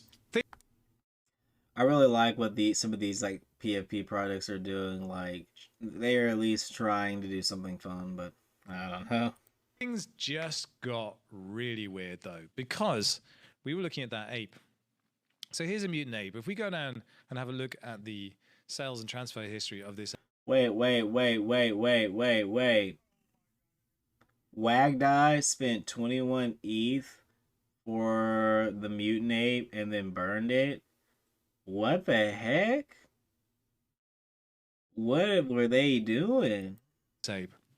It was transferred from the Weber NFT Vault to Wagdie after the Weber NFT Vault sold it to Wagdie, or I should call it We're All Gonna Die, for 21 ETH. So Wagdie spent 21 ETH on this mutant ape. That's crazy. Apes, I think everyone would agree, pretty like what? That's a lot of money. Valuable assets, like the #2 collection probably anywhere in the world right now, mutant apes. But then what do? They burnt it. So there's a burn address, and here is that burn address. It's the wonderful thing about the blockchain. We can actually see what's in a burn address. So if you don't know what a burn address is, it's an address where nobody owns the private keys. So if you send something there, it can never come back. And this is one of those. So there are 342,500 NFTs in this burn address. And people just send their NFTs to this place for fun or for whatever. But it's collecting a whole bunch of NFTs. And why on earth would you send this mutant? Well, there seems to be some kind of sacrifice idea going on. If you've seen Richard Hart's pulse chain experiment, he gets people to sacrifice tokens. So they sacrifice this mutant ape in order to do what? Make sure their project goes to the moon? Like, I guess it would draw attention to those who are invested in a collection to see that another group destroyed an NFT from the ETH chain. It feels a little bit similar to that. And it seems like a higher quality Goblin Town. Looks nice. It's just very, very cult-like, this whole thing. Will you join a concord of souls, worship her, or perhaps will you disobey the logic of this forsaken world? Rest now before the cycle truly begins. The gates have opened, pilgrim. Where will you go? What allegiances will you make? I mean, it's just weird. Yeah. And then there's a community-designed UI for all of this, where we can see people are sending their souls to be burned. Now, I guess if you send a soul in and you're registered to have done so, people are expecting they will get rewarded for it in some way. Who knows what's going on here? But there are many, many, many sacrifices here. Many, many indeed. And the fact that a mutant ape was sacrificed live like this in some kind of weird art experiment is kind of strange. Way back at the end of 2020, when I created the Defiant Guides to NFTs, we made a specific point about the KLF and how they burnt £1 million as an art installation. This feels similar to that. I just feel like in this day and age, this is so horribly tone deaf. Just think about what else you could have done with that money. How many good causes you could have created something positive for. But maybe that's not the point. This is pure nihilism, and there you go. But I find it hard to kind of support or think anything good about this, because I don't. I just don't. So yeah, that's it. That's all for today. Those are the hot and spicy things. I'm going to do some more Tabasco because that is how this segment works. If you have anything you'd like me to cover on hot and spicy, I'd actually welcome suggestions, because some stuff just isn't hot and spicy. But this is pretty spicy. Okay. So send them in. Get subscribed if you want to see me smash my face full of more spicy stuff. All right. For your viewing pleasure. I really like this video. I thought it was pretty cool. I am interested in Merit Circle and seeing how they go about creating a gaming marketplace for NFTs. I do think that is something that is interesting and could be useful in the future of Web3 gaming, especially with Grit coming out and allowing individuals to get a first-hand experience this year on Web3 gaming. And the fact someone burned a mutant ape for their project to get a theme going, I think that was also pretty wild. I don't know how I feel about that, really. Like, that was some crazy mess. Like, for no reason, too.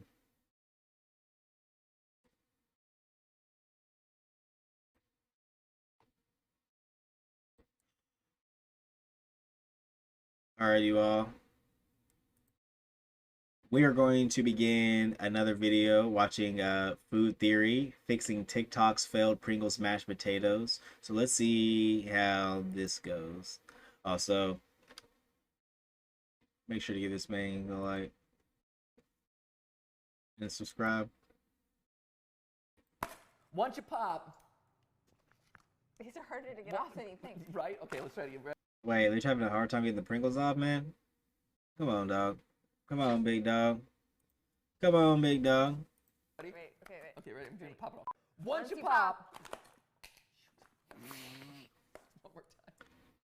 Y'all okay? Did the quarantine, y'all staying inside, you know, like get into your hands now? Once you pop, the mashed potatoes don't stop. I wonder how many takes it really took y'all to do this. I'm so sorry. Down, Ollie.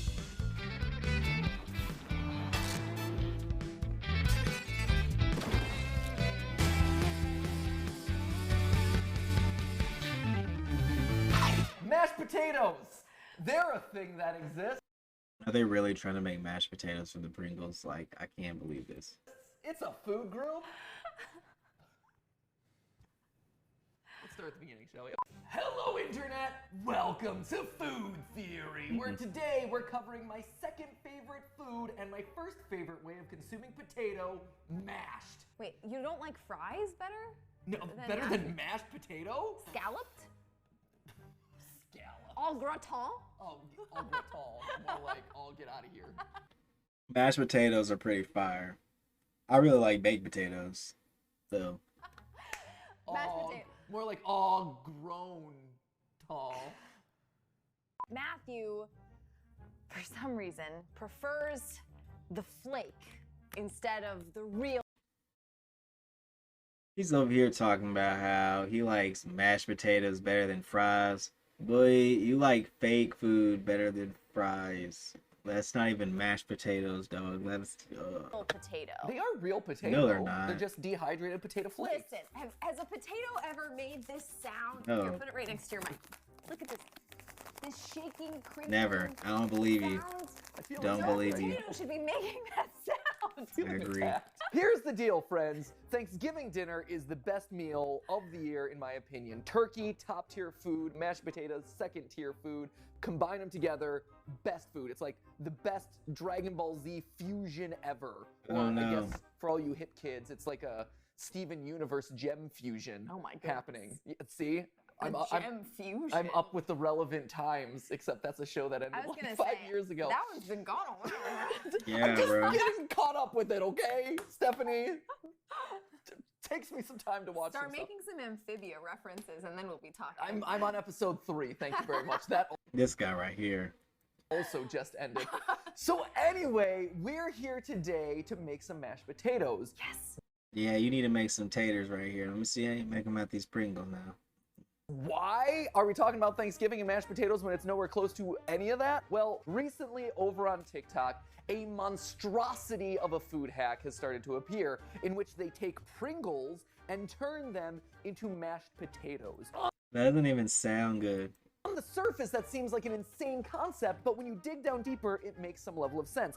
Pringles are chips made of dehydrated potato flakes that have been pressed and formed back into a chip.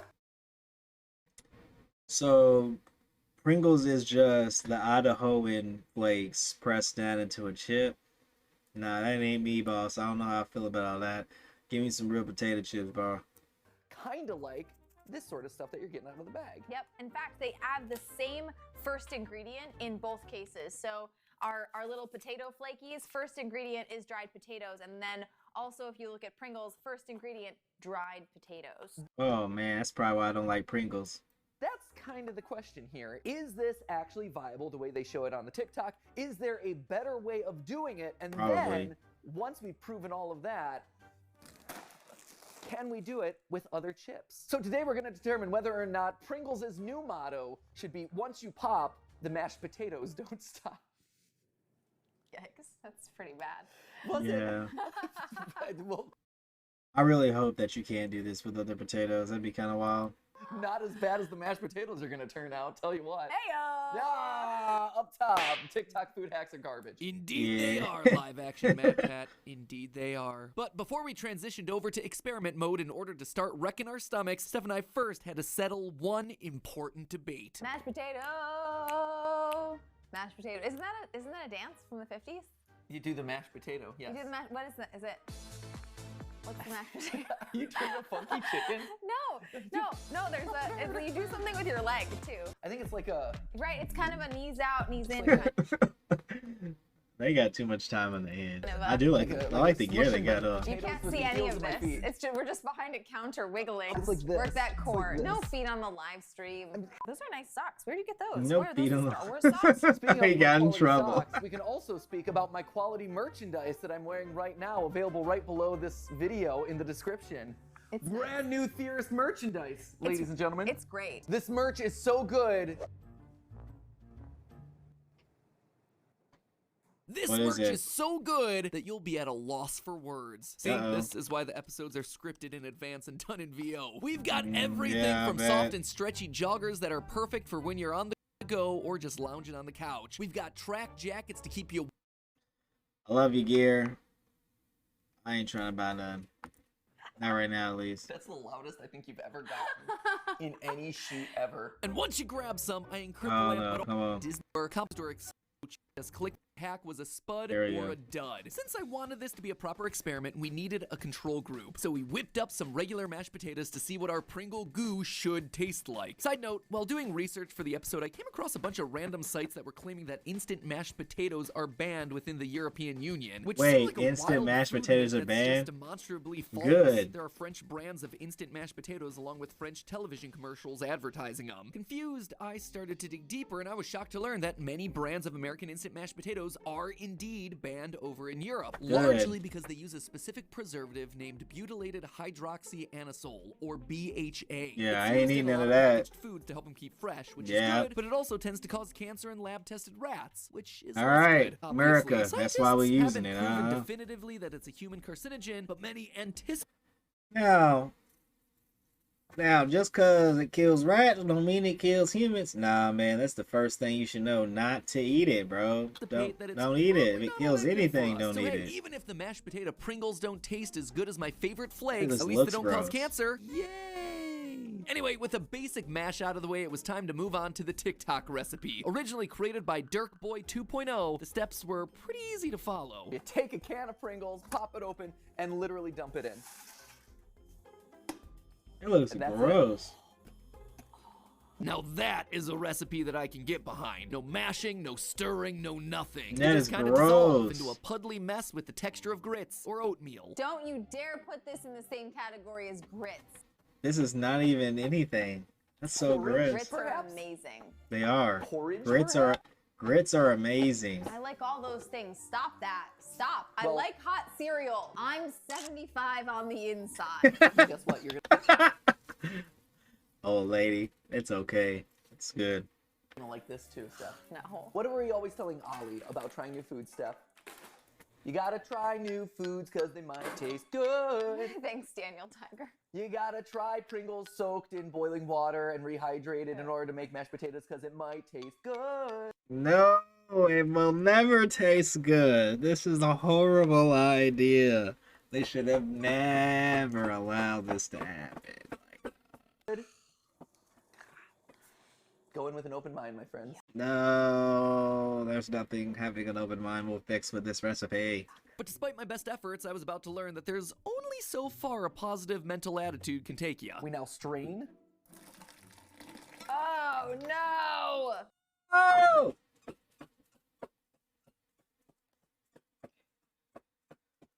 Oh, that looks so gross. Oh, no. It looks bad. It looks like baby puke. Do you suffer from MERS? Mid-episode regret syndrome. I do on a very frequent basis on this channel. I like that it simultaneously drained out a lot of the potatoes into the sink, and yet there's still a huge pool of water on top. This is just so many fails all combined. Oh my god! This was a troll. Oh, this is troll. Oh no! Oh, no. Really? Don't look directly at it, really. Like, avoid eye contact if you can. Eye contact wasn't the only thing we had to worry about. Oh, that's so gross. Ooh, the smell. I can withstand a lot of things, friends. I can withstand a lot of things. The smell of this concoction. I bet this is the worst thing ever. Like, oh my god.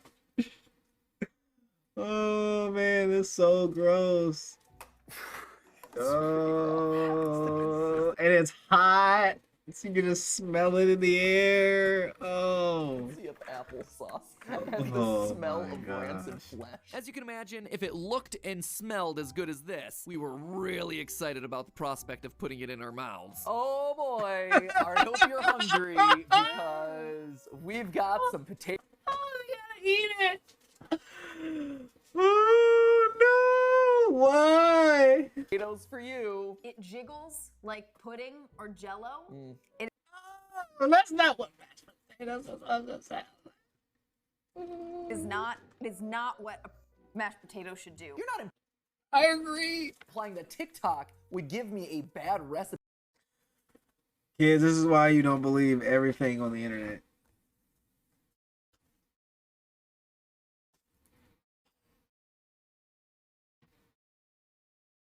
For food, are you? I mean, TikTok is pretty much the end-all be-all of factual information. The texture can I would not go to TikTok for anything always be adjusted. except for memes. Watching this glop down is just the worst.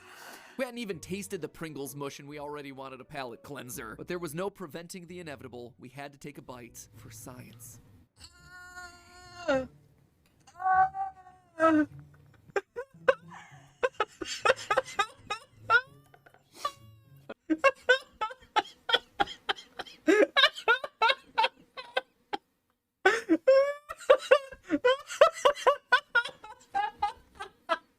The look on his face.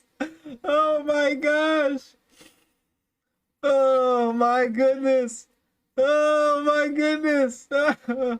I just want to cry. I want to cry for you. It's the texture of snot. It's like I've had snot in my mouth like that many times in my life. Oh my goodness. I'm sorry. I'm sorry. But I recognize the texture very distinctly.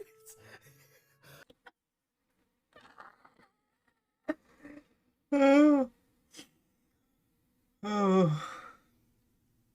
All right. I can compose myself. It's like wallpaper paste. It is. It's gluey. Oh my What god. is in a Pringle that is so adhesive? Glad you asked, Steph. While we didn't realize it at the time, now that I've gone back and done some research, I can actually explain. Unlike potato chips, which are literally just sliced and fried potatoes, Pringles are less than 50% potato. Oh In fact, my they're only gosh. 42% potato. If you watch videos on how Pringles are made, or you just check the ingredients list, you'll see that dried potatoes are ground into powder and then combined with oil, water, and a secret mixture of starches to create a paste. That paste is then flattened out like a big old sheet, kind of like a large flat layer of lasagna or cookie dough, where the oval-shaped chips then get cut out. But it's the starches, specifically the cornstarch, that's producing the gloppy snot-like Oh, that's so gross. texture that we're reacting to here. Cornstarch is used for its thickening properties in foods like gravies, soups, and marinades. But when mixed with water, the resulting gel can be used for like a basic glue. And when you Oh, that's so gross. remember that over 50% of the chip isn't potato, that's likely a lot of starch So y'all had a lot of glue in your in that mouth. mix, resulting in a lot of sticky glue. For science, I'm gonna go back in for one more. No, Matt, do you like this? Just so I can analyze something other than the texture. But let me tell you, taking a bite of this, all you can really focus on is the texture. It sucks. Mildly Pringle-y, but not as good as a Pringle. Yeah.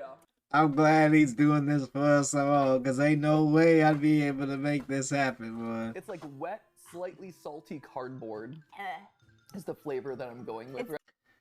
I'm surprised none of them like just stay down for them. They got good stomachs, man. It's getting worse actually after I eat it. Oh, it lingers in your mouth. Y'all needed a palate cleanser, something, mouthwash, something that just help you out. For sure. Just lingers. I want. Why did she eat another bite?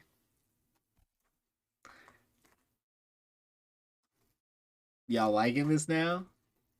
Yeah, give me a hit of this. Cleanse the palate. Oh, the real taters. Okay. Oh, okay, they're eating real potatoes. I got scared. So So obviously not a success. It didn't taste terrible. I mean, it was just gloppy Pringles after all, but it was the texture that really was unbearable. It's a pretty inedible texture. It's actual glue. Like, Yeah, it's glue. You could- That's glue that you're eating. That's what it is. It's glue. It's glue. you could paste things. Oh my gosh. So what you're telling me is in the future when we need adhesives, that all I need to do is just give me a shit ton of Pringles and smush them down in some hot water and I got glue. Together with this. But in theory, in food theory, we were convinced that this should work. Pringles are made of potato, just like instant mashed potatoes are made from potato. Maybe it was just a matter of massaging the recipe a little. So like a Food Network star trying desperately to get a second season, we tried to make this recipe work. For this part of our experiment, we tried 3 different chip varieties: the original Pringles, Lay's potato chips, and cheddar flavored Pringles in the event that the added flavor would help. We took the instant mashed potato recipe from the box and replaced these dried potato flakes with these dried potato chips, which we then crushed into tiny little pieces by hand. And now, Steph, if you want to do some crushing, Oh, I do. get out I do. Get out some rage. Oh, this is satisfying. That's actually great. This is our ASMR channel right now. I'm crushing up the Pringles. We're gonna make some mashed potatoes. Oh, they're gonna be Oh man. They need to do this live on Twitch. so yummy and good. Is your brain tingling right now? Because your mouth's about to tingle with the taste of these Pringles. We decided it was probably best to leave our ASMR careers behind us and just stick with theories.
Little did I know our taste tests were gonna yield some very surprising results. All right, friends, so our mashed potatoes are done. They look so sad. It's not looking pretty. We did our best. We did everything we could. I feel like this episode has been such a betrayal of my favorite food. Well, you know Yeah, y'all shouldn't have done that. Y'all should have never. They decided to think that potato chips mushed down and put in water would have been a good way to make chips. First of all, if you wanted to make mashed potatoes out of this, you probably shouldn't have put as much water as in there Is that every single one and use a little bit more butter. of these bowls of mashed potatoes is significantly more expensive and requires more steps to make than actual flake potatoes. That is actually You very are true. Economizing nothing here. Your time, your money, even the ingredients. Like, I feel flake potatoes you can get at any grocery store, but like a buck. sometimes like potato chips, the specific kind you want, or Pringles especially, hard to find. This expensive saves nothing. No. Yeah. Actually, for this. Yeah, I agree. I tried to get a bag of chips today. It was like $5, and I'm pretty sure one of those little bag things of potatoes is like $1 or something. Being branded as a mashed potato food life hack, you are hacking nothing. Right? Life is hacking you. With that general observation out of the Yeah, they got hacked. Your life got hacked. That's what that is. You got a virus installed. way, it was time to power through some potato. You can already tell from a textural standpoint that they are much more similar. Cheers. Let's try it.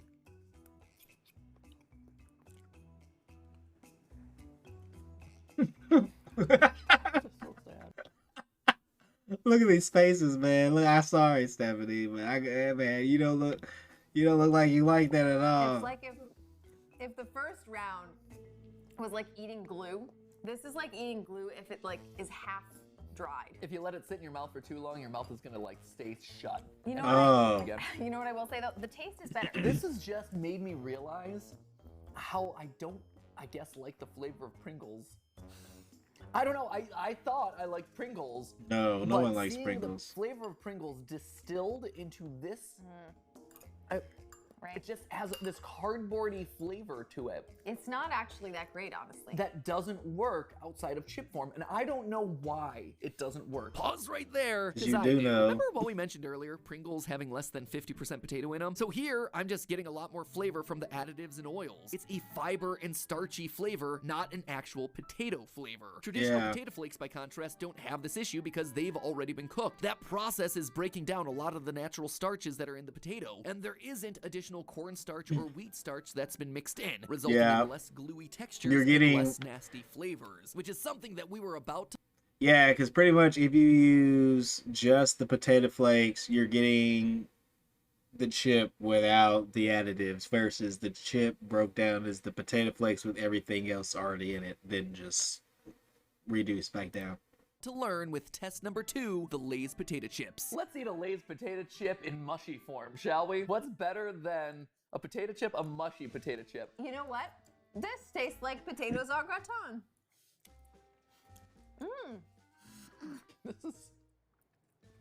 This is decent. Kind of good. Oh, we found something. We did it. Late, so I don't want to throw up. It's actually really good. This is rotten potatoes. Legitimately, this is one of those drier moments where I'm shocked. This looks disgusting. It looks terrible. Stirring it over there, Stephanie was like, this is not gonna work. This is absolutely worse than the Pringles. This is my 4th bite of this. But the maybe that's a mistake. It's salty. It's potato. More importantly, it's potatoey. Yeah. And I think that's what the Pringles are missing. Yeah. Is the potato flavor. Is the fact that it's 42% potato, and you're definitely not getting any of that potato when you take a bite. You're probably getting like 15% potato. It's like cardboard. Whereas this tastes like a potato. See what I tell you? Shocking results. But going back and looking at the science of how these chips are made, it absolutely makes complete sense. This is actually a success. It's buttery, it's salty, it's potatoey. This is actually lovely. If you had no potatoes in your house and you for some reason needed a actual hot served potato dish on your table and you had no other options, this is completely passable. Wow! So what you're telling me is if I couldn't find any potatoes but I had a shit ton of Lay's, I can crunch them down and make mashed potatoes out of them? It works. Hallelujah! One of them works. I think that works. Finally, round number 3, the cheddar cheese Pringle. The Pringles are not happening. With a bit of extra No, that's just gonna be gross. flavor powder help them fare better than the originals. No. The flip. Huh. It looks so gross. The flavor's better, sort of. Sort of. You know what? It tastes like a Cheeto. You know what? I don't mind this. I'm surprised that you're actually having as strong of a reaction as you do. The texture is still terrible. I disagree. The flavor here is garbage. The flavor here, because of the cheddar cheese powder, has actually made it into a palatable food item that I can put in my stomach. Here's where we may be divided. This doesn't work for me as a cheese flavor, and then I still Yeah. get a lot of glue. Yeah, Matt, you like flakes over real potatoes. Okay, so we have one definite fail. Definite fail. One definite win. Yep. And then one house divided. This was shockingly intense and also very surprising from a result standpoint. I know. I was hoping they would make some with the ruffles. I would like to see what ruffled mashed potatoes would look like. That would have been pretty good. Hopeful that one of them would turn out. I did not expect it to be any of these This guys. one. I thought for sure we would make a winner of the Pringles, and Yeah. we certainly did not. If you take one thing away from this episode, How? Your chips are made from actual potatoes. TikTok, YouTube, whoever, do not use Pringles to make mashed potatoes. It optimizes nothing. You will regret it. That being said, if you want to experiment with making Lay's or flavored Pringles into mashed potatoes, yeah, there's some validity there. But you know what? At the end of the day, I'm still going to the flake for my Thanksgiving dinner. Oh, man. That's just a theory. A food theory. I'd be weak if she makes it out of real potatoes. All right, man. That was me reacting over food theory, fixing TikTok's failed Pringles mashed potatoes. I honestly thought this was extremely hilarious. It was probably one of the best videos I watched tonight. It had me laughing a lot. I really enjoyed myself tonight.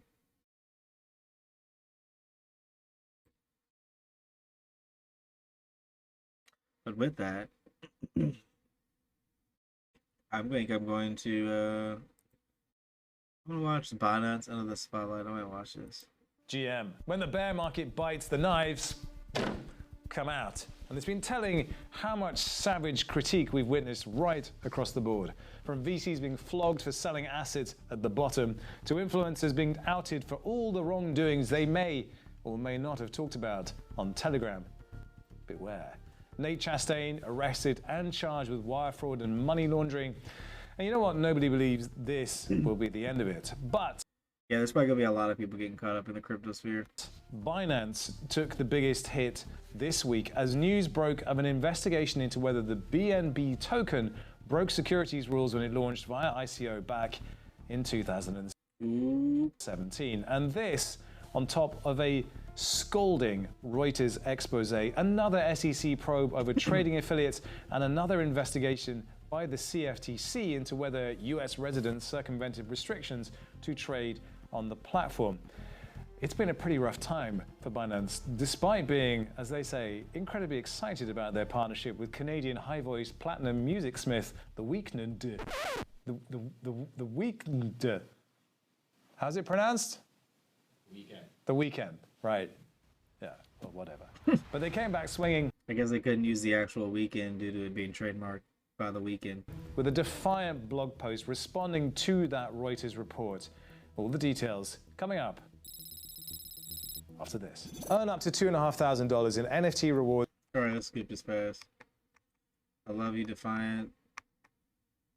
Token broke on Bloomberg this Monday, specifically over whether Binance Holdings Limited broke securities rules and should have been registered with the agency when they launched the token. The source of that information is confidential, and that's a bit of a running theme here. Somebody in an investigation leaks some details, and then we get these reports. Well, the SEC themselves have not commented. Now, did investors in that ICO buy tokens in the expectation of funding the company's activities, which they would then profit from? If so, then it could be proven that Binance did indeed break the rules. Yeah, that is true. You're not allowed to guarantee any profit from a token that you create. The penalty for a guilty verdict, well, what is that? Well, there's a bit of history here. Ripple are currently locked in a bitter battle with the SEC over the initial sale of the XRP token, and Brad Garlinghouse has stated that Ripple may well explore an IPO after the lawsuit ends. Just imagine that, a Ripple IPO. Who knows when the lawsuit will be settled? I don't know, you don't know, nobody knows. I know everyone who has been investing in Ripple will be happy if it finally goes to the moon like they claim. Going further back, former crypto heavyweight EOS was ordered to pay a $24 million penalty for their ICO that raised billions of dollars. Dang. They made billions and they pay millions. I think that's fair. You know, that's just, a little fee. Over the course of a year. So raise billions, pay a paltry fine of $24 million, you're good. Right, dude? That was just a chump change. Now, EOS was once one of the most staunchly supported new L1s, and they were promising gazillions of transactions every day. But the fall of EOS has become a cautionary tale for any project looking to take on the mantle of ETH killer-in-chief. And yes, Avalanche and Solana. I'm looking at you. Binance. Dude, Solana was having trouble. Operates a policy of not commenting on ongoing regulatory investigations, but they did fight back against Reuters in a sharply worded blog post after the news agency posted the article this Monday. It details analysis by Amsterdam-based Crystal Blockchain, which claimed to show the exchange processing transactions worth around $2.35 billion from a veritable buffet of criminal behavior, including payments on the Russian dark web marketplace Hydra and laundering of funds stolen by the North Korean hacking collective called Lazarus. That's crazy.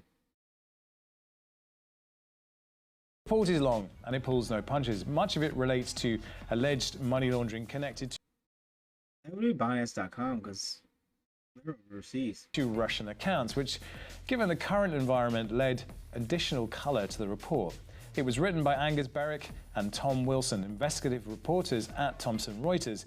And it was telling that in the report, CZ himself was unavailable for comment. That job instead fell to Patrick Hillman, Chief Communications Officer. The CCO, get the CCO out there. At Binance, who becomes one of the key players in Binance's blog post. But following publication, a clearly pissed off CZ did respond on Twitter, as is his way.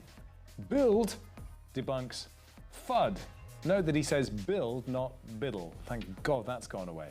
Now, if you have time to waste, see the details and truth for yourself. Truth being a relative term here.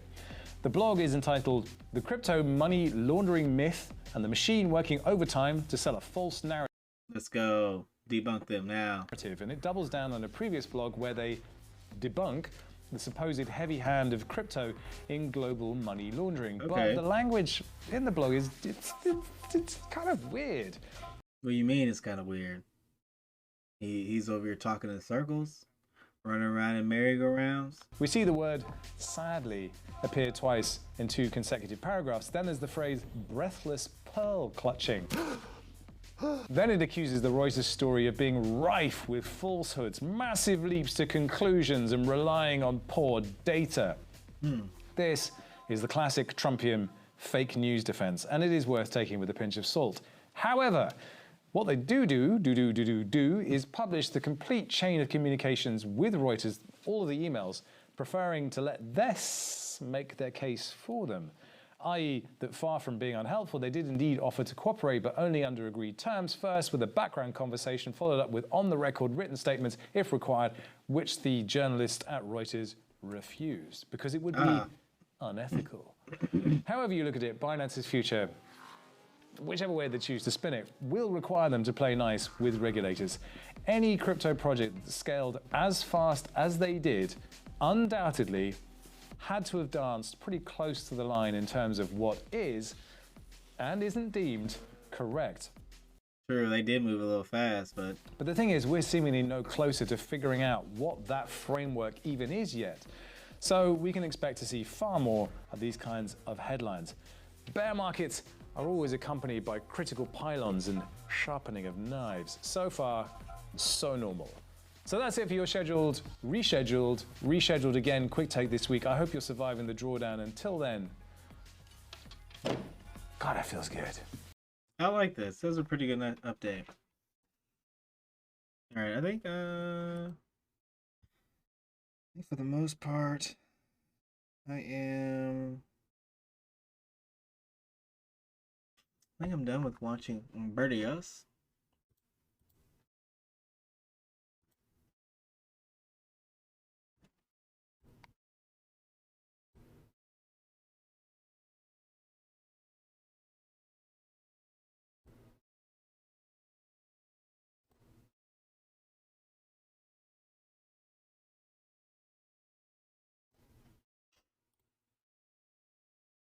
See what it's like on here.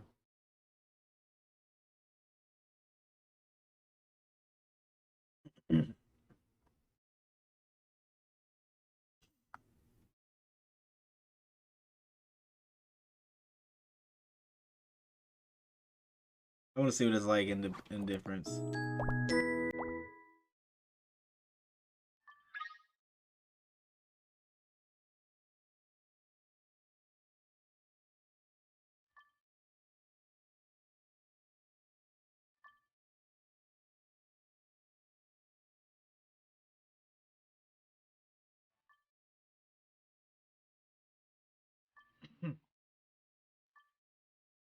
I like sign in.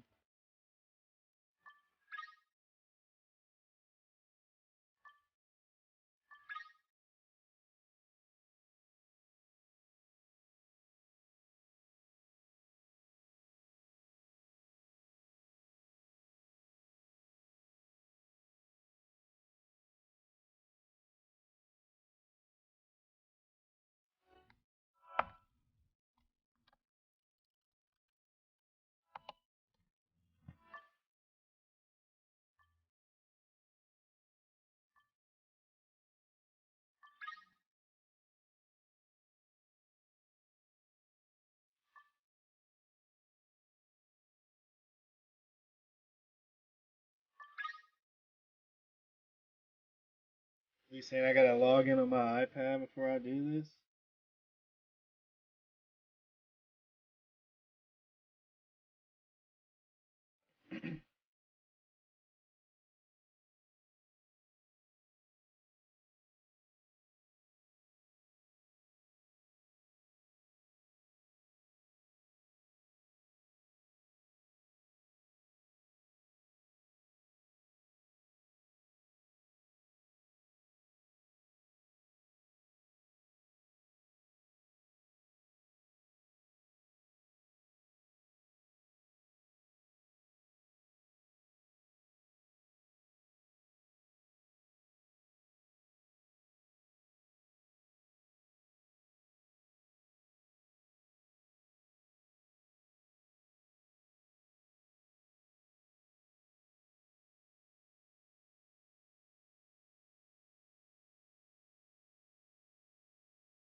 Oh my gosh.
Hmm.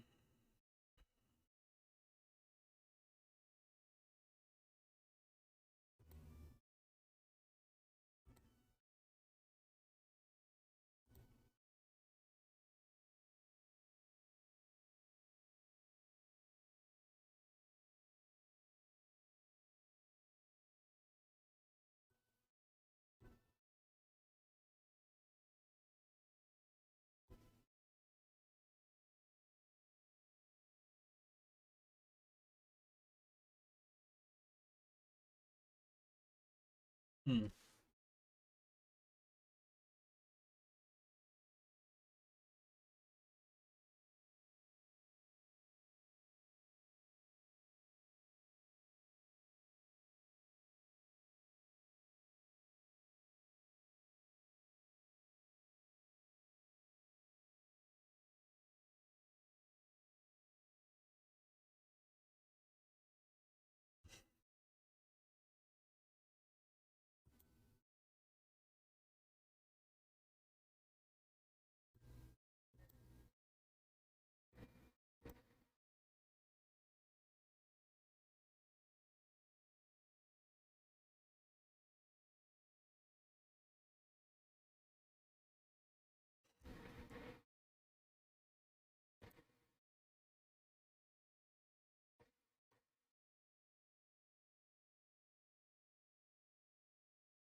Well, I'll figure this out later. I'm gonna end it here. I'm a little tired. I'll see you all later. Thank you all for tuning in. I was able to react to a few videos that were pretty fun. I had a lot of fun doing so. I'm glad you all were able to join me in that. I'll be able to continue Friday. Maybe we'll play some Ninu Kuni or some other games. We're definitely going to react to some more videos. I should have the videos from the last couple streams put on YouTube this week, so that way you guys can watch those. But again, thank you all for tuning in. If you like to catch me and like to know when I'm live, make sure to follow. If you want to support the stream, sub or send some cheers whenever you want. But again, thank you all again for everything. I'm hopping off. Maybe. Yeah, I might go ahead. It's a little late. But yeah, make sure to follow so we can keep